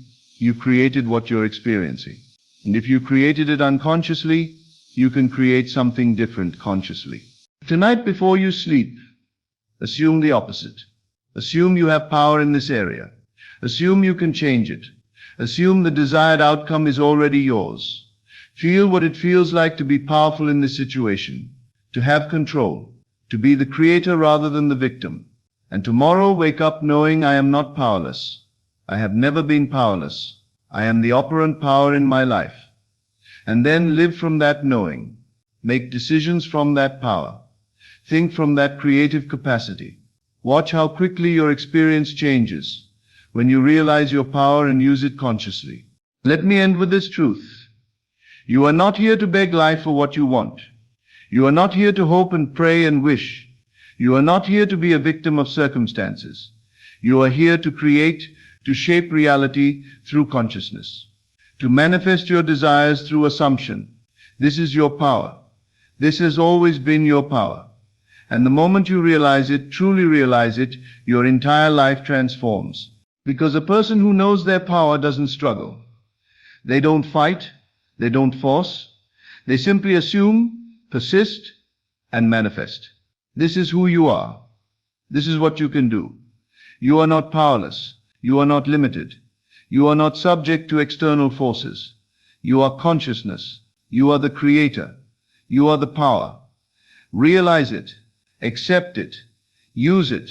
Your entire world is waiting to reflect the power you finally recognize within yourself. You are far more powerful than you know, but now you're beginning to realize it. Thank you and good evening. As always, thank you for joining me on this journey into the depths of consciousness. Remember, you are not here by accident. You are here because your soul is ready for this truth. Take these teachings and let them transform not just your mind, but your entire reality. Until we meet again in consciousness, keep assuming your greatness and living from the end of your desires. This is Best of Lectures, and I'll see you in the next video. Good evening, my friends. Tonight I'm going to tell you something that will fundamentally shatter everything you thought you knew about reality. Nothing you see is real, not in the way you think it is. The world around you, the solid ground beneath your feet, the walls of this room, the body you're sitting in, the circumstances you're experiencing, none of it is solid, none of it is fixed, none of it is real in the way you've been taught to believe. It's a hologram, a projection, an image cast from consciousness onto the screen of your awareness. And you are not in the hologram, you are the projector. Now I know how this sounds. I know your rational mind is already objecting, but wait, I can touch the walls. I can feel my body. I can see the world with my own eyes. How can you say it's not real? And that's exactly what I want to address tonight. Because understanding this, truly grasping what I'm about to share, will free you from every limitation you've ever accepted as truth. When you understand that reality is a hologram projected from consciousness, you'll finally realize why changing your inner world changes your outer world. Why assumptions become facts. Why imagination creates reality. Because the outer world doesn't exist independently of you. It's not solid. It's not fixed. It's not happening to you. It's happening from you. And tonight you're going to understand exactly what that means and why it changes everything. Let me start by explaining what I mean when I say reality is a hologram. A hologram is a three-dimensional image projected from a two-dimensional source. It appears solid, real, tangible, but it's not. It's light arranged in patterns that create the illusion of form. You can't grab it. You can't hold it. You can only observe it. And the moment the projection stops, the image disappears. Completely. Because it was never really there in the first place. This is exactly how your reality works. The three-dimensional world you experience, the circumstances, the people, the events, the physical manifestations, these are all projections, images, Patterns of energy organized by consciousness into forms that appear solid. But they're not solid. They're not independent. They're not separate from you. They're consciousness made visible. Your consciousness, arranged into the patterns that match your dominant assumptions, beliefs, and states. And just like a hologram changes instantly when you change the pattern being projected, your reality changes when you change your consciousness. Not eventually. Not after hard work. Not after you've proven yourself worthy. Instantly. Automatically. Inevitably. Because the hologram must reflect the projector. It has no choice. It's not real in itself. It's only a reflection of what's real, consciousness. Now, let me make this even clearer with an analogy. Imagine you're sitting in a movie theater. On the screen in front of you, you see images, a story unfolding, characters moving, events happening. And these images appear so real, so vivid, that you forget, for a moment, that they're just light projected onto a flat surface. You get absorbed in the story. You react to what's happening. You feel emotions based on what you're watching. But here's the question, are the images on the screen real? No. They're projections, reflections of a film running through a projector behind you. And if you don't like what you're seeing on the screen, if the movie isn't to your liking, what do? Do you run up to the screen and try to rearrange the images? Do you push the characters around? Do you attempt to change the events by manipulating the projection itself? Of course not. That would be absurd, because the screen is just showing you what's being projected. It's not the source, it's the effect. If you want to change what you're seeing on the screen, you must change the film in the projector. You must go to the source, the cause, the place where the images are actually being created. This is exactly how reality works. The three-dimensional world you're experiencing is the screen. Your consciousness is the projector. Your assumptions, beliefs, and dominant states are the film. And if you don't like what you're seeing in your reality, if your circumstances aren't to your liking, you can't change them by manipulating the screen. You can't rearrange the hologram by pushing against it. You can't fix the projection by trying to alter what's already been projected. You must go to the source. You must change the film. You must change your consciousness. And the moment you do, the instant you change what's being projected, the screen must change to match. Not because you forced it, not because you worked at it, but because that's the nature of projection. The hologram always automatically perfectly reflects the projector. Now let me show you what most people spend their entire lives doing, and why it never works. They look at their reality and they see things they don't like. Lack, limitation, problems, circumstances that feel wrong. And what do? They try to change the screen. They work harder at their job, hoping to change their financial reality. They manipulate situations, trying to force better outcomes. They attempt to control people, circumstances, events. They're running up to the screen, trying to rearrange the images. And it's exhausting, because the screen isn't the source. The projection isn't the cause. No matter how hard you push against the hologram, it will keep reflecting whatever is being projected from consciousness. You might create temporary changes through sheer force of effort. You might move a few things around on the screen. But the moment you stop pushing, the images return to match the projection. Because you never changed what was being projected, you only temporarily disrupted what was being displayed. This is why external action alone never creates lasting change. This is why willpower eventually fails. This is why you can't force manifestation, because you're trying to change the effect instead of the cause. You're manipulating the hologram instead of changing the consciousness that's projecting it. Let me tell you something that will sound impossible to your rational mind, but is absolutely true. Nothing in your external reality is solid. Nothing is fixed. Nothing is happening independently of your consciousness. The job you have, it's not a solid, unchangeable fact. It's a projection of your assumptions about work, money, and what's possible for you. The relationship you're in, it's not fixed in stone. It's a reflection of your assumptions about love, worthiness, and connection. Your bank account, it's not a hard reality that you must accept. It's a mirror showing you your consciousness of abundance or lack. Your body, even this isn't as solid as you think. It's constantly responding to, reorganizing around, reflecting your dominant assumptions about health, age, and vitality. Do you see what I'm telling you? Nothing is real in the way you've been taught to believe. Everything you're experiencing is malleable, fluid, responsive to consciousness. Because it's not solid matter existing independently.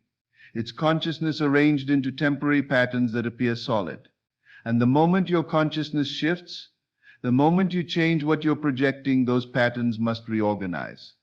The hologram must change because the projector changed. Now, when you truly grasp this, when it clicks so deeply that you can't unknow it, something profound happens. You stop being intimidated by circumstances. You stop being controlled by what you see. You stop accepting current reality as the final word on what's possible, because you understand this is just a hologram. And I am the projector, the debt you're experiencing. It's not a solid fact you must accept. It's a hologram projected from consciousness of lack. Change the consciousness, and the hologram must change. The debt you're experiencing, it's not a solid fact you must accept. It's a hologram projected from consciousness of lack. Change the consciousness, and the hologram must change. The loneliness you're feeling, it's not a permanent condition. It's a reflection of assumptions about connection and love. Shift the assumption, and the reflection shifts. The limitation you're facing, it's not an immovable obstacle. It's a pattern in the hologram matching your consciousness of limitation. Change what you're projecting, and the pattern dissolves. This is the freedom I'm offering you tonight. Freedom from the tyranny of facts. Freedom from the dictatorship of circumstances. Freedom from the prison of current reality. Because once you understand that nothing outside you is solid, that it's all a hologram responding to consciousness, you realize you have power you never knew you had. The power to change everything by changing one thing, what you're projecting from consciousness. Let me give you a specific example. A man came to me who was drowning in debt. Everywhere he looked, he saw evidence of lack. Bills piling up, collection calls, financial pressure mounting. And what was he doing? He was trying to change the screen, working extra hours, cutting expenses, desperately trying to earn his way out. But the debt kept growing because he was projecting poverty consciousness. And the hologram reality was perfectly reflecting that projection. I told him, stop trying to change what you're seeing. Change what you're projecting. How? He asked. Assume you're debt-free. Not hope you'll be debt-free. Not work toward being debt-free. Assume you already are debt-free. Feel it. Think from it. Occupy that state. But how if I'm not debt-free? I can see the bills. The debt is real. No, I said. The debt is a hologram, a projection, an image on the screen reflecting your consciousness of lack. And the moment you change what you're projecting, the moment you truly assume wealth instead of poverty, the hologram must change to match. He didn't believe me. Not fully. But he was desperate enough to try. So he did something radical. He stopped acknowledging the debt as real, not by denying it existed on the screen. He could see it was there. But by refusing to accept it as the truth of his consciousness. Instead, he assumed, truly assumed, that he was financially free. He felt it. He thought from it. He moved through his day as someone who had no financial worries. He changed what he was projecting. And within 3 months, the hologram shifted. Unexpected money. Opportunities he couldn't have predicted. Circumstances arranging themselves in ways that dissolved the debt. Not because he worked harder. Not because he earned it, but because he changed what was being projected, and the hologram automatically reorganized to match. Here's what you must understand. Your reality is not random. It's not happening by chance. It's a perfect mirror, a precise hologram, an exact reflection of your consciousness. Everything you're experiencing right now, everything is showing you what you've been projecting, the abundance or lack in your life. That's your consciousness of prosperity reflected back. The love or loneliness. That's your assumptions about relationships made visible. The success or struggle, that's your beliefs about yourself projected onto the screen. And this isn't punishment. It's not good or bad. It's just law. The hologram reflects the projector. Reality mirrors consciousness. The screen shows you the film. Always. Automatically. Perfectly. This is actually empowering once you understand it, because it means nothing in your reality is there by accident. Everything is there because some part of your consciousness projected it. And if consciousness projected it, consciousness can change it. You're not a victim of reality. You're the creator of it. You're not at the mercy of circumstances. You're projecting them. You're not helpless. You're the projector itself. So here's what you do. Starting tonight, you stop reacting to the hologram as if it's real, solid, unchangeable. You stop giving power to circumstances as if they're the final word. You stop trying to fix the screen when you don't like what you see. Instead, you do this. You change what you're projecting. You assume your desire is fulfilled, not hope it will be. Not work toward it being. Assume it already is fulfilled in consciousness. And you project from that assumption. You think from wealth, not toward wealth. You feel from love, not toward love. You imagine from success, not toward success. You're changing the film in the projector. You're shifting what consciousness is broadcasting. And as you do this, as you persist in projecting from the wish fulfilled, something inevitable happens. The hologram begins to shift. The screen begins to change. Reality begins to reorganize. Not because you forced it, not because you manipulated the external, but because you changed what was being projected. And the projection must always match the projector. This is law. This is how it works. This is how it's always worked. Let me close with this final truth. Nothing is real except consciousness. Everything else, the entire three-dimensional world, all circumstances, all events, all manifestations, these are holograms, projections, temporary arrangements of consciousness into visible form. They appear solid. They feel real. But they're not. They're images on a screen, reflections in a mirror, shadows cast by the only thing that's actually real, consciousness. And you are consciousness, not the body you inhabit, not the circumstances you're experiencing, not the role you're playing in the hologram. You are the projector itself, the source, the cause, the creator. And when you finally understand this, when you stop identifying with the projection and start identifying with the projector, everything changes. You realize you've been trying to change images that have no power, no substance, no independent existence. You've been taking a hologram seriously, treating a projection as if it were the source. But now you know better. Now you understand that the hologram is not your reality. Consciousness is your reality.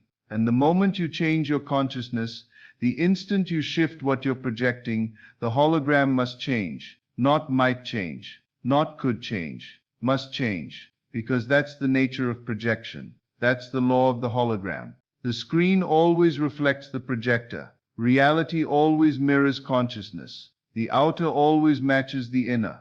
This is not philosophy. This is mechanics. This is how your world actually works. So tonight when you go home, look at your circumstances, look at what you're experiencing. And instead of asking, how do I change this? Ask, what am I projecting? Instead of trying to fix the screen, change the film. Instead of manipulating the hologram, shift your consciousness. Because nothing is real except consciousness. Everything else is just a hologram. And you are the projector. Thank you, and good evening. This is Best of Lectures. I will see you in the next video. What if I told you that the voice inside your head right now, the one that's literally commenting on these words as you hear them, isn't actually you? I know. You're probably thinking, that's ridiculous. Of course it's me thinking these thoughts. But here's the thing that's going to blow your mind. You didn't choose to have that reaction. You didn't consciously decide to think that's ridiculous. It just happened. Stay with me for the next few minutes, because what you're about to discover will completely revolutionize how you see your mind, your thoughts, and most importantly, who you really are. By the end of this, you'll never listen to that inner voice the same way again. Right now, as I'm speaking, there's a constant stream of commentary running through your mind. Maybe it's judging what I'm saying. Maybe it's thinking about what you need to do later, or maybe it's even trying to figure out where this is all going. But here's the million-dollar question. Who is doing the thinking and who is listening to those thoughts? Think about it. When you have a thought, there's the thought itself, and then there's the part of you that's aware of having that thought. If you were truly the thinker, why would you need to listen to your own thoughts? It's like having a conversation with yourself. But who's talking and who's listening?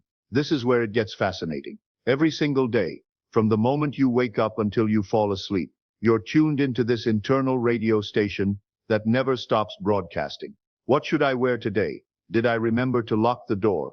Why did I say that embarrassing thing 5 years ago? What if everyone thinks I'm stupid? I should really exercise more. Why can't I stick to anything? Sound familiar? But here's what's going to shock you. You're not the DJ of this radio station. You're just the listener. The fact that you can't control when thoughts start or stop is the first clue that you're not actually creating them. You're receiving them, like tuning into a radio frequency that's always transmitting.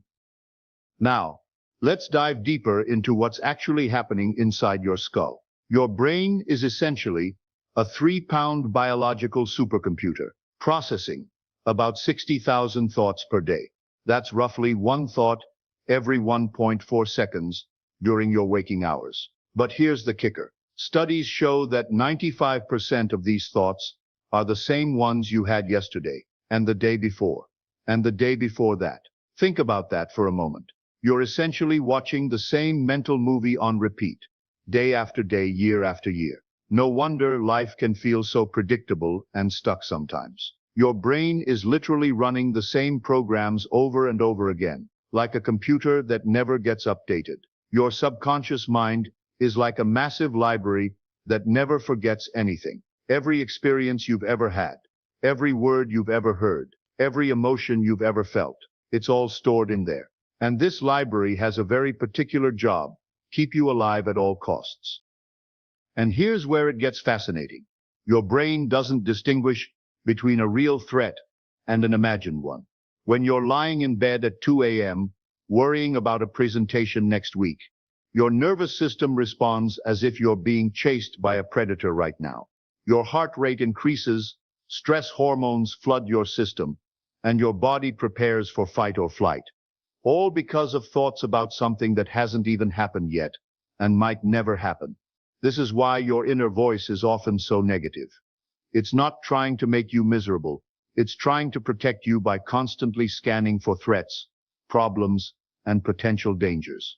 Back when we were living in caves, this was incredibly useful. Don't go near that rustling bush. It might be a saber-toothed tiger. But in today's world, this same system treats a job interview with the same level of threat as that ancient predator. The result? You're walking around in a constant state of low-level stress and anxiety. All because your brain is using Stone Age software to navigate a space-age world.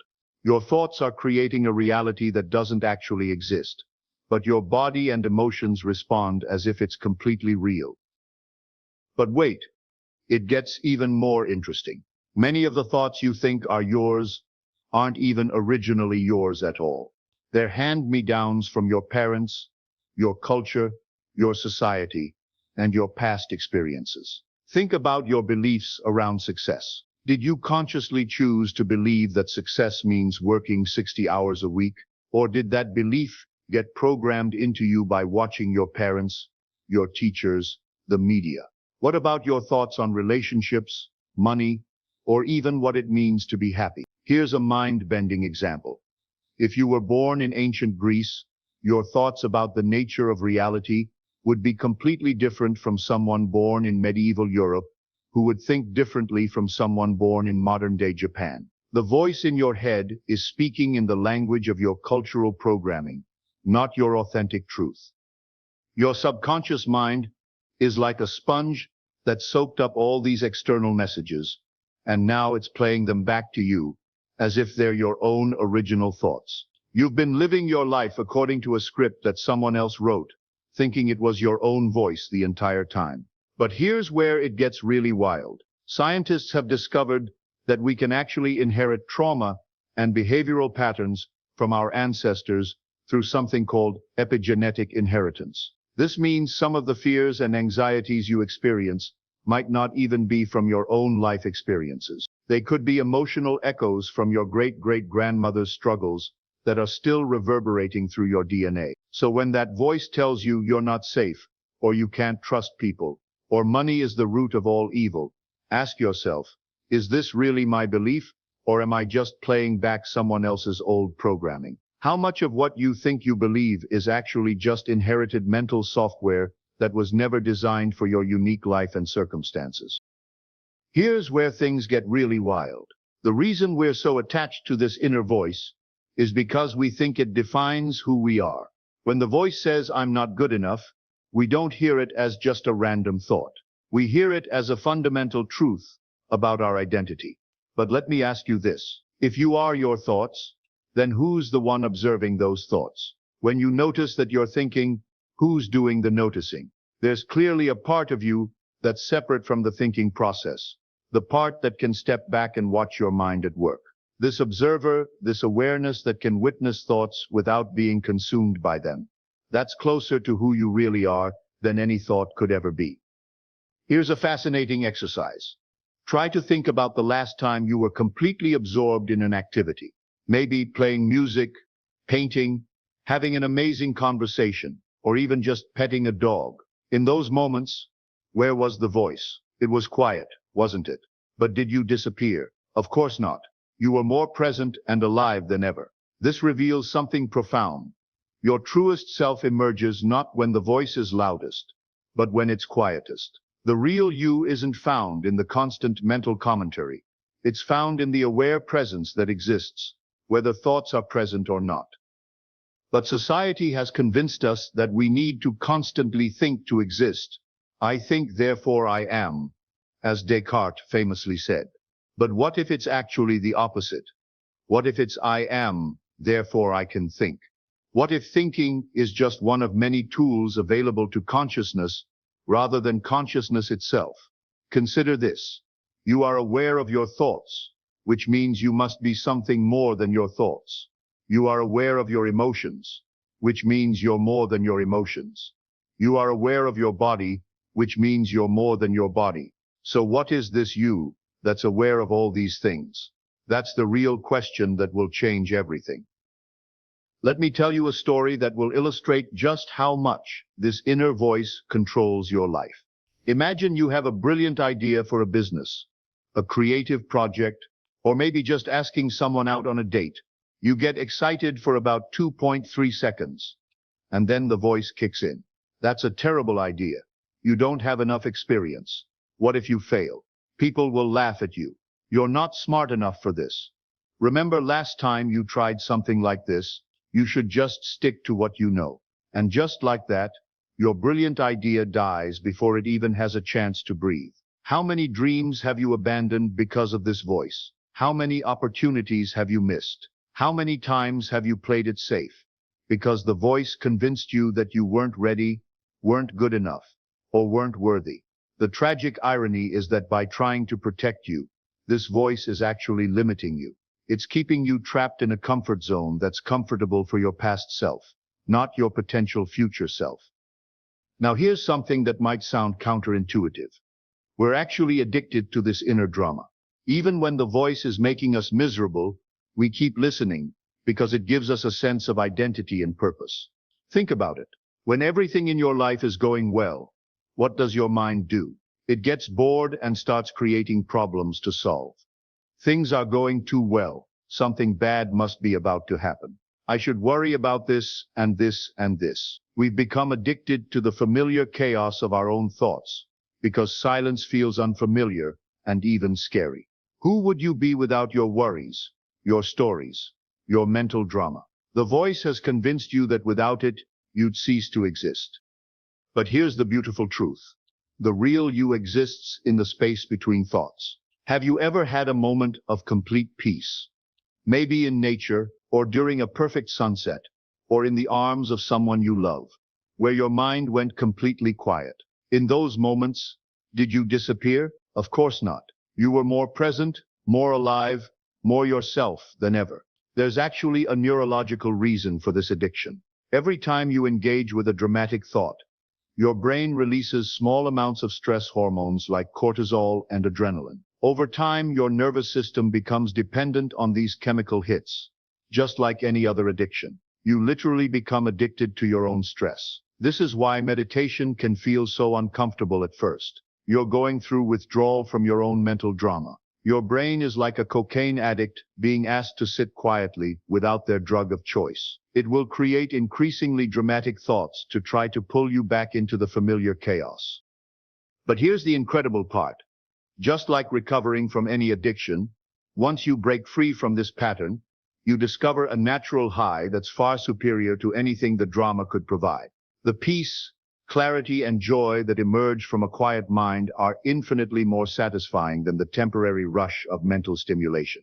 Most people are so addicted to thinking that they've forgotten what it feels like to simply be. They've confused the noise in their head with life itself, when in reality, life is what happens in the spaces between the noise. Ready for the biggest plot twist of your life? You've been eavesdropping on a conversation that was never meant for you.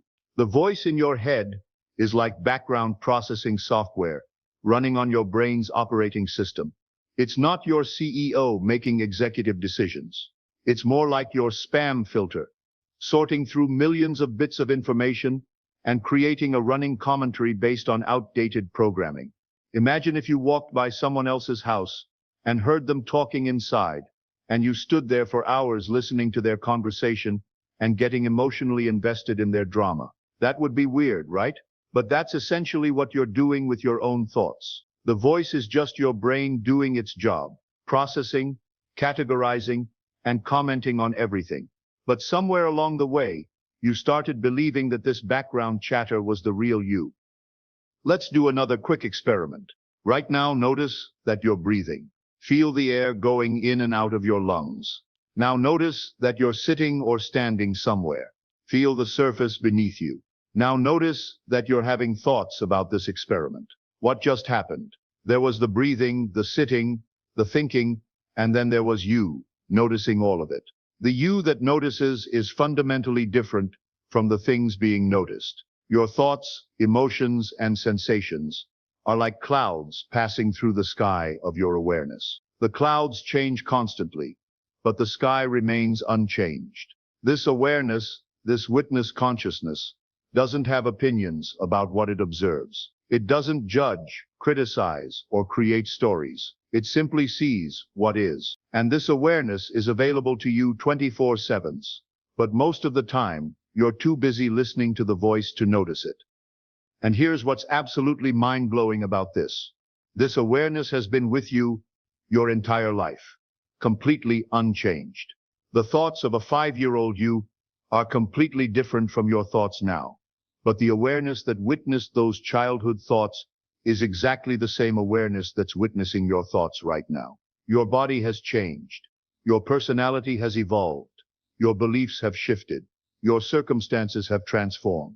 But the pure awareness that observes all of this has remained constant and untouched. It's like a movie screen that shows thousands of different films but never becomes any of them. Think about your memories. When you remember being 7 years old, who's doing the remembering? It's the same consciousness that was there when you were 7, still here now, observing the memory. This awareness is literally timeless. It exists outside of the story of your life, while simultaneously being the witness to every moment of it. This is why spiritual traditions throughout history have pointed to this awareness as your true nature. It's not just a part of you. It is you. Everything else, thoughts, emotions, personality, even your body, are temporary experiences arising within this eternal awareness. Most people live their entire lives without ever recognizing this aware presence that they truly are. They get so caught up in the content of consciousness, the thoughts, emotions, and sensations, that they never notice consciousness itself. It's like being so fascinated by the movies on a screen that you never notice the screen itself.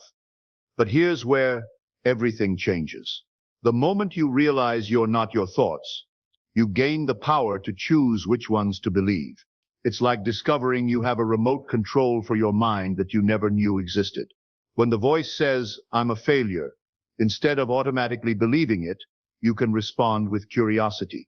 Interesting. My brain just generated a thought about failure. I wonder why it did that. Is there any truth to this? Is this thought helpful right now? This simple shift from being the victim of your thoughts to being the observer of them is like stepping off a runaway train. Suddenly, you're not being dragged along by every random thought that pops up. You have space to breathe, to choose, to respond instead of react. So how do you actually break free from this mental prison? The beautiful thing is, you don't need to fight the voice or try to silence it completely. That's like trying to stop the ocean from making waves. Instead, you learn to swim. First, practice catching yourself in the act of believing your thoughts. Throughout the day, notice when you're getting caught up in mental stories. Maybe you're reliving an argument, rehearsing a future conversation, or beating yourself up about something. The moment you notice this, congratulate yourself. Awareness is the first step to freedom. Second, create space between you and your thoughts. Instead of thinking, "I'm anxious," try, "I'm having anxious thoughts." Instead of "I'm a failure," try, "I'm having thoughts about failure." This simple language shift creates psychological distance between you and the mental chatter. Third, practice the art of mental channel surfing. When you notice you're tuned into the worry channel, the self-criticism channel, or the past regret channel, imagine picking up a remote control and changing the station. What would it feel like to tune into gratitude, curiosity, or possibility instead? And here's the most beautiful part of this whole journey. Once you stop being controlled by the voice, you can actually start using it as a tool. Remember, your thinking mind is incredibly powerful. It's just been running on autopilot with outdated programming.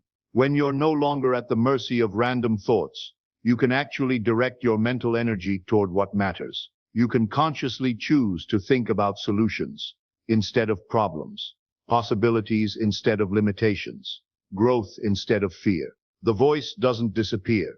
It becomes your servant instead of your master. It's like the difference between being dragged by a wild horse and riding that same horse with skill and intention. Once you master this skill, everything in your life begins to change. Your relationships improve because you're not constantly reacting to the stories in your head about what other people think or mean. Your creativity explodes because you're not shutting down ideas before they have a chance to develop. Your confidence grows because you're no longer believing every self-critical thought that arises. You start making decisions based on your values and intuition rather than your fears and conditioning. You become more present because you're not constantly lost in mental time travel to the past or future. You finally start living your life instead of the life your thoughts told you that you should live. But the changes go even deeper than that.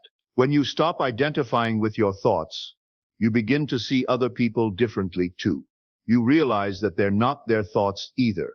They're just caught up in their own mental programming, just like you used to be.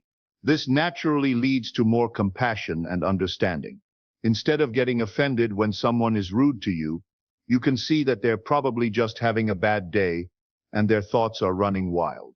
Instead of taking things personally, you recognize that most of what people do has nothing to do with you and everything to do with what's happening in their own minds. Your physical health often improves too. When you're not constantly stressed by your thoughts, your nervous system can finally relax. Chronic tension melts away, sleep improves, digestion gets better, and your immune system strengthens. It turns out that most of our physical problems are directly related to the stress caused by believing our own thoughts. Even your perception of time changes. When you're lost in thought, hours can pass without you really experiencing them. But when you're present and aware, each moment becomes rich and full. 5 minutes of true presence can feel more satisfying than hours of mental distraction. People will start to notice something different about you. You'll have a quality of presence and peace that's magnetic. Others will be drawn to your calmness and clarity, even if they can't quite put their finger on what's changed. You become like a lighthouse in a storm, a beacon of stability in a world of mental chaos. Your work performance improves because you're not wasting mental energy on worry and self-doubt. Your creative projects flow more easily because you're not constantly second-guessing yourself. Your decision-making becomes clearer because you're not paralyzed by overthinking. Most importantly, you stop living in a constant state of wanting things to be different. The voice in your head is always telling you that happiness is just around the corner. If only you had more money, lost weight, found the right relationship, got the promotion. But when you recognize your true nature as awareness itself, you discover that contentment and peace are your natural state, available right now, regardless of circumstances. This transformation doesn't happen overnight, but it can start right now. Here's your daily practice.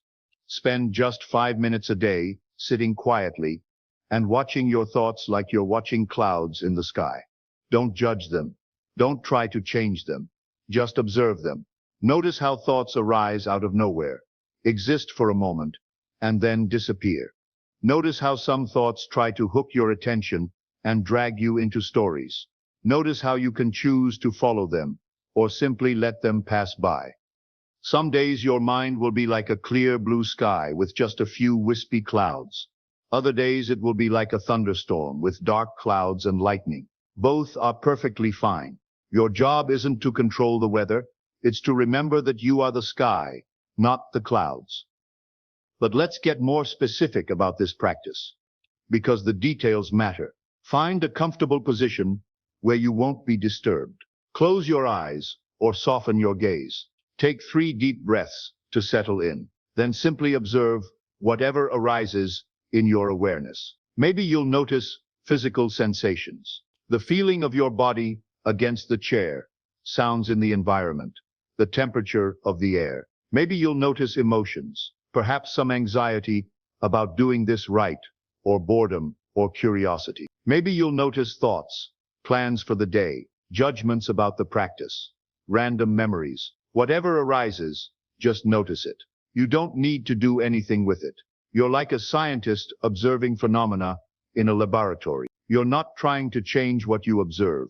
You're just collecting data about how your mind works. The key insight you'll begin to develop is this. You are not any of these experiences. You are the awareness in which they all appear. The sensations, emotions, and thoughts are like waves on the ocean of your consciousness. The waves come and go, but the ocean remains. At first, you might find it nearly impossible to maintain this observer perspective. The moment a thought arises, you'll get swept away by it. One moment you're watching your breath, the next you're planning your grocery list or reliving a conversation from yesterday. This is completely normal and expected. The practice isn't about never getting distracted. It's about noticing when you've been distracted and gently returning to observation. Each time you notice that you've been caught up in thought and return to awareness, you're strengthening your capacity to disidentify from the voice in your head. Think of it like going to the gym for your awareness. At first, you can only lift light weights for a few repetitions, but with consistent practice, you get stronger. Eventually, you'll be able to maintain the observer perspective for longer periods, and it will become easier to access throughout your daily life. Beyond the formal sitting practice, you can incorporate this awareness into everyday activities. While brushing your teeth, notice the sensations, sounds, and thoughts that arise. While walking, observe the movement of your body, the sights and sounds around you, and the mental commentary that appears. The goal is to develop what some traditions call continuous awareness, a constant recognition that you are the witness of all experience, not the victim of it. Now, what if I told you that everything you've been searching for, peace, happiness, confidence, love, isn't something you need to acquire or achieve? What if it's something you already are, underneath all the mental noise? When you stop identifying with the voice in your head, you discover that your natural state is actually one of peace and contentment. All the seeking, striving, and suffering comes from believing the stories your mind tells you about what you need to be happy. Think about young children.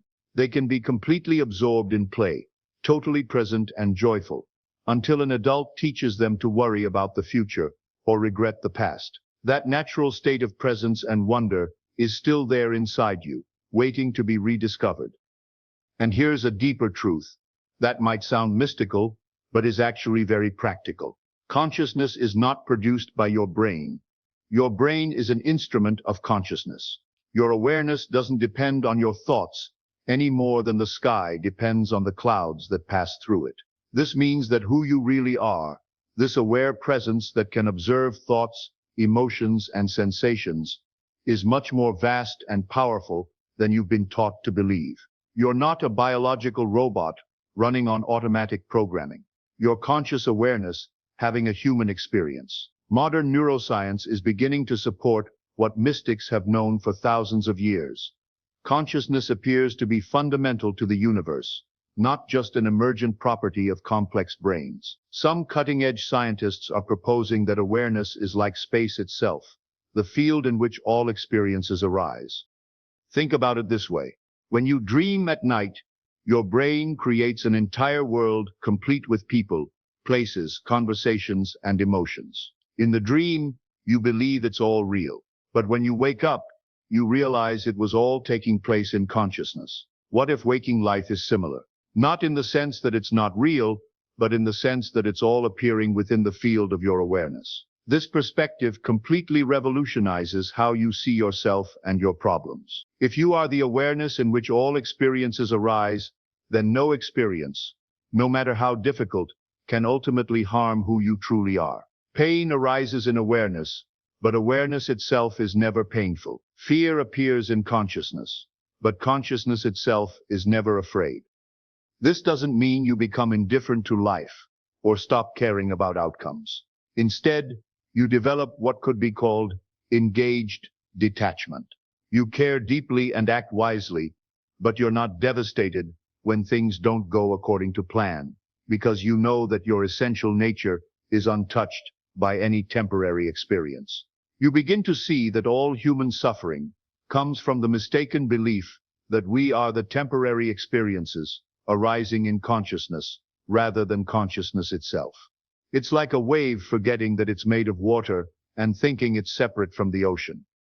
When you recognize your true nature as awareness, you discover something remarkable. This awareness is not personal to you. The same consciousness that's listening these words right now is the same consciousness looking out through every pair of eyes on the planet. We're all expressions of the same fundamental awareness, experiencing itself through billions of different perspectives. This realization naturally leads to profound compassion and love. How could you hate someone else when you recognize that they're made of the same consciousness that you are? How could you feel fundamentally separate when you see that separation is just an illusion created by identifying with thoughts and personalities rather than the awareness that underlies them all? So here we are, at the end of our journey together. But really, this is just the beginning of yours. You now know the secret that most people never discover. You are not your thoughts. You are the awareness that observes them. The question is, what are you going to do with this knowledge? Will you go back to being the passive victim of your mental chatter, or will you step into your power as the conscious director of your inner experience? Every moment offers you this choice. Every time you catch yourself believing a limiting thought, you have an opportunity to remember who you really are. Every time you feel overwhelmed by mental noise, you can return to the stillness that's always available beneath the surface. The voice in your head will probably try to convince you that this is all nonsense, that you can't change, that you've tried things like this before and they don't work. Notice that? That's just the voice doing what it does, trying to maintain control by keeping you stuck in familiar patterns. But you now have a choice. You can listen to that voice, or you can listen to something deeper, the quiet wisdom of your own awareness that knows this is true and knows you're ready for this transformation. Your thoughts are just weather patterns in the sky of your consciousness. You are the sky, vast, unchanging, and eternally free. The storm clouds of worry, the fog of confusion, the lightning of anger, they all pass through you, but they are not you. So the next time you hear that voice in your head trying to tell you who you are or what you can't do, just smile. And remember, that's not you talking. That's just the old programming running its familiar loops. And now you have the power to simply observe it, acknowledge it, and choose something better. The journey of 1,000 miles begins with a single step, and recognizing that you are not your thoughts is the most important step you'll ever take. And everything else flows from this one profound realization. Welcome, value self with positivity and hope. I am deserving of moments of pure joy and laughter. My vulnerability. Money is not merely a physical object or a transactional tool, but a reflection of your inner state of being. Everything in your external world mirrors the relationship you have with yourself. Yes, with yourself.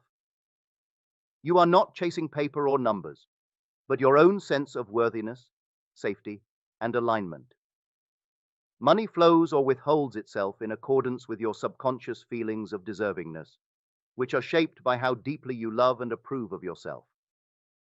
When you hold contradictory beliefs, such as desiring wealth while secretly believing you are unworthy of abundance, money responds not to your conscious desire, but to the vibrational tone of your dominant inner state.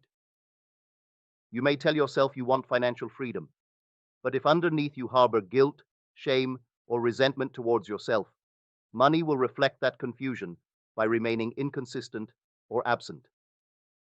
You cannot receive fully what you are not prepared to embrace from within. The energy of money, like all energy, is drawn to harmony, clarity, and love. When you begin to detach from the belief that your value is measured by what you have or do not have, you step into the freedom of becoming a conscious creator rather than a desperate seeker. Money begins to appear more frequently when you dissolve the illusion that it is external to your being. You stop measuring your worth through your bank account and start realizing that your internal sense of peace, confidence, and love for yourself is the true currency. As you practice assuming the feeling of already being abundant, already being worthy, already being supported by life, money begins to take notice, not because it judges, but because energy always aligns with its own likeness. You no longer fear lack, because you understand lack is not a punishment, but a mirror showing you where you've forgotten your power. When you return to the feeling of certainty within, money returns to you naturally, because it no longer needs to teach you through absence. You might think money is teaching you about wealth, but in truth, money is teaching you about love. The love you hold, the love you withhold, and the love you have yet to remember belongs to you unconditionally. You become magnetic to the flow of money, not when you chase it or manipulate your circumstances, but when you fall in love with your own being, when you soften into the knowing that your worth is not up for negotiation. Money comes to you as a response to your inner dialogue, and when your dialogue is loving, confident, and self-affirming, money has no resistance. The energy of money responds to the frequency of wholeness, and the more whole you feel within, the more it circulates around you with ease. When you assume that you are already supported, you send a message into the energetic field that you are safe, capable, and ready. You no longer beg or plead or wait for external proof. You move with the feeling of being held by the unseen currents of life. Money doesn't rescue you. It reflects your own rescue of self from limitation and self-abandonment. When you love yourself enough to believe you are already chosen, already worthy, already aligned, you unlock a level of ease that transcends hustle and effort. You begin to feel relaxed in your body, expansive in your mind, and generous in your spirit because you trust that life reflects your belief. Not your doubt, not your fear, but your unwavering assumption of fulfillment. The more love you feel for yourself, the more money becomes a cooperative energy, eager to match your new internal rhythm. You may have believed that suffering was noble, that self-sacrifice was virtuous, that guilt was necessary, But these are the very frequencies that keep you in a state of emotional debt. You cannot attract wealth while believing you must earn your right to receive. When you break free from the belief that you need to prove yourself to be valuable, money can finally begin to reach you through paths you had long forgotten were possible. You stop resisting the flow and begin allowing, not from passivity, but from empowered surrender. Self-love is not a luxury. It is the foundation of all attraction. The moment you shift from trying to get money to realizing you are the vibration of wealth itself, the universe reorganizes in your favor. You stop asking for permission to receive, and instead assume the posture of one who is already held by infinite supply.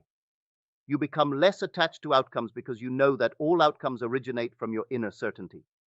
You release desperation, which is rooted in self-doubt, and you embody confidence, which is rooted in self-love.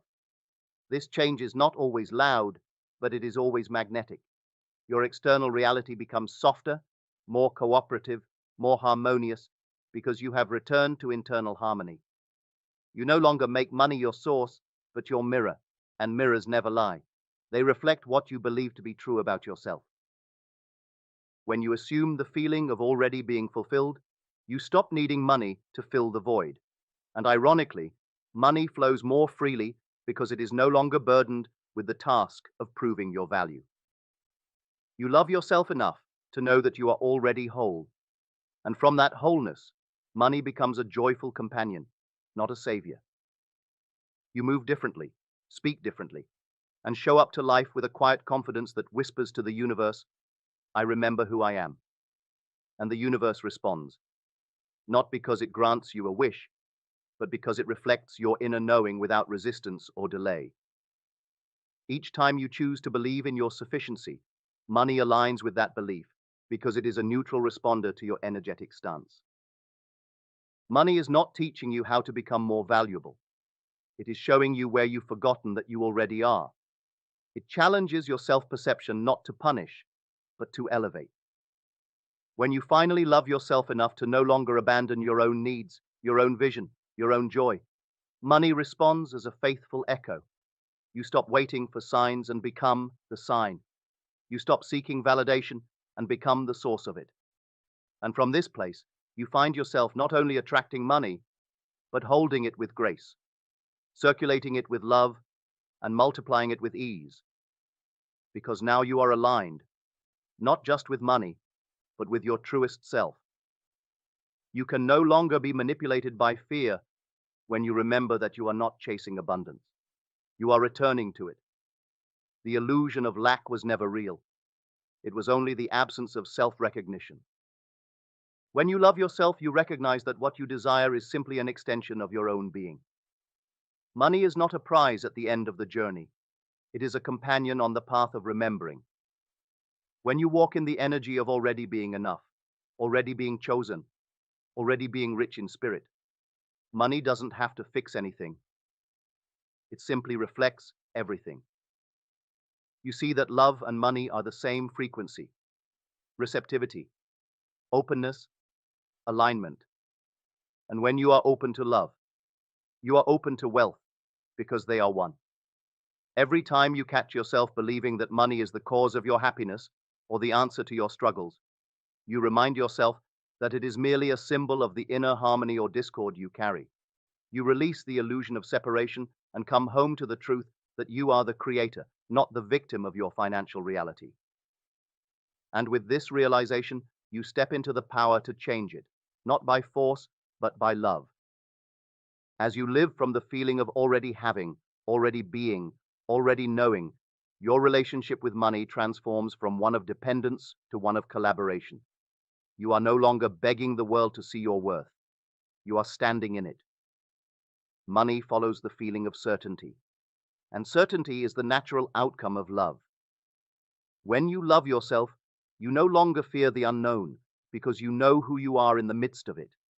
You walk with calm expectancy, not because life owes you anything, but because you know that life cannot deny what you already claim as true within. You don't chase, you attract. And your attraction is rooted not in strategy, but in identity.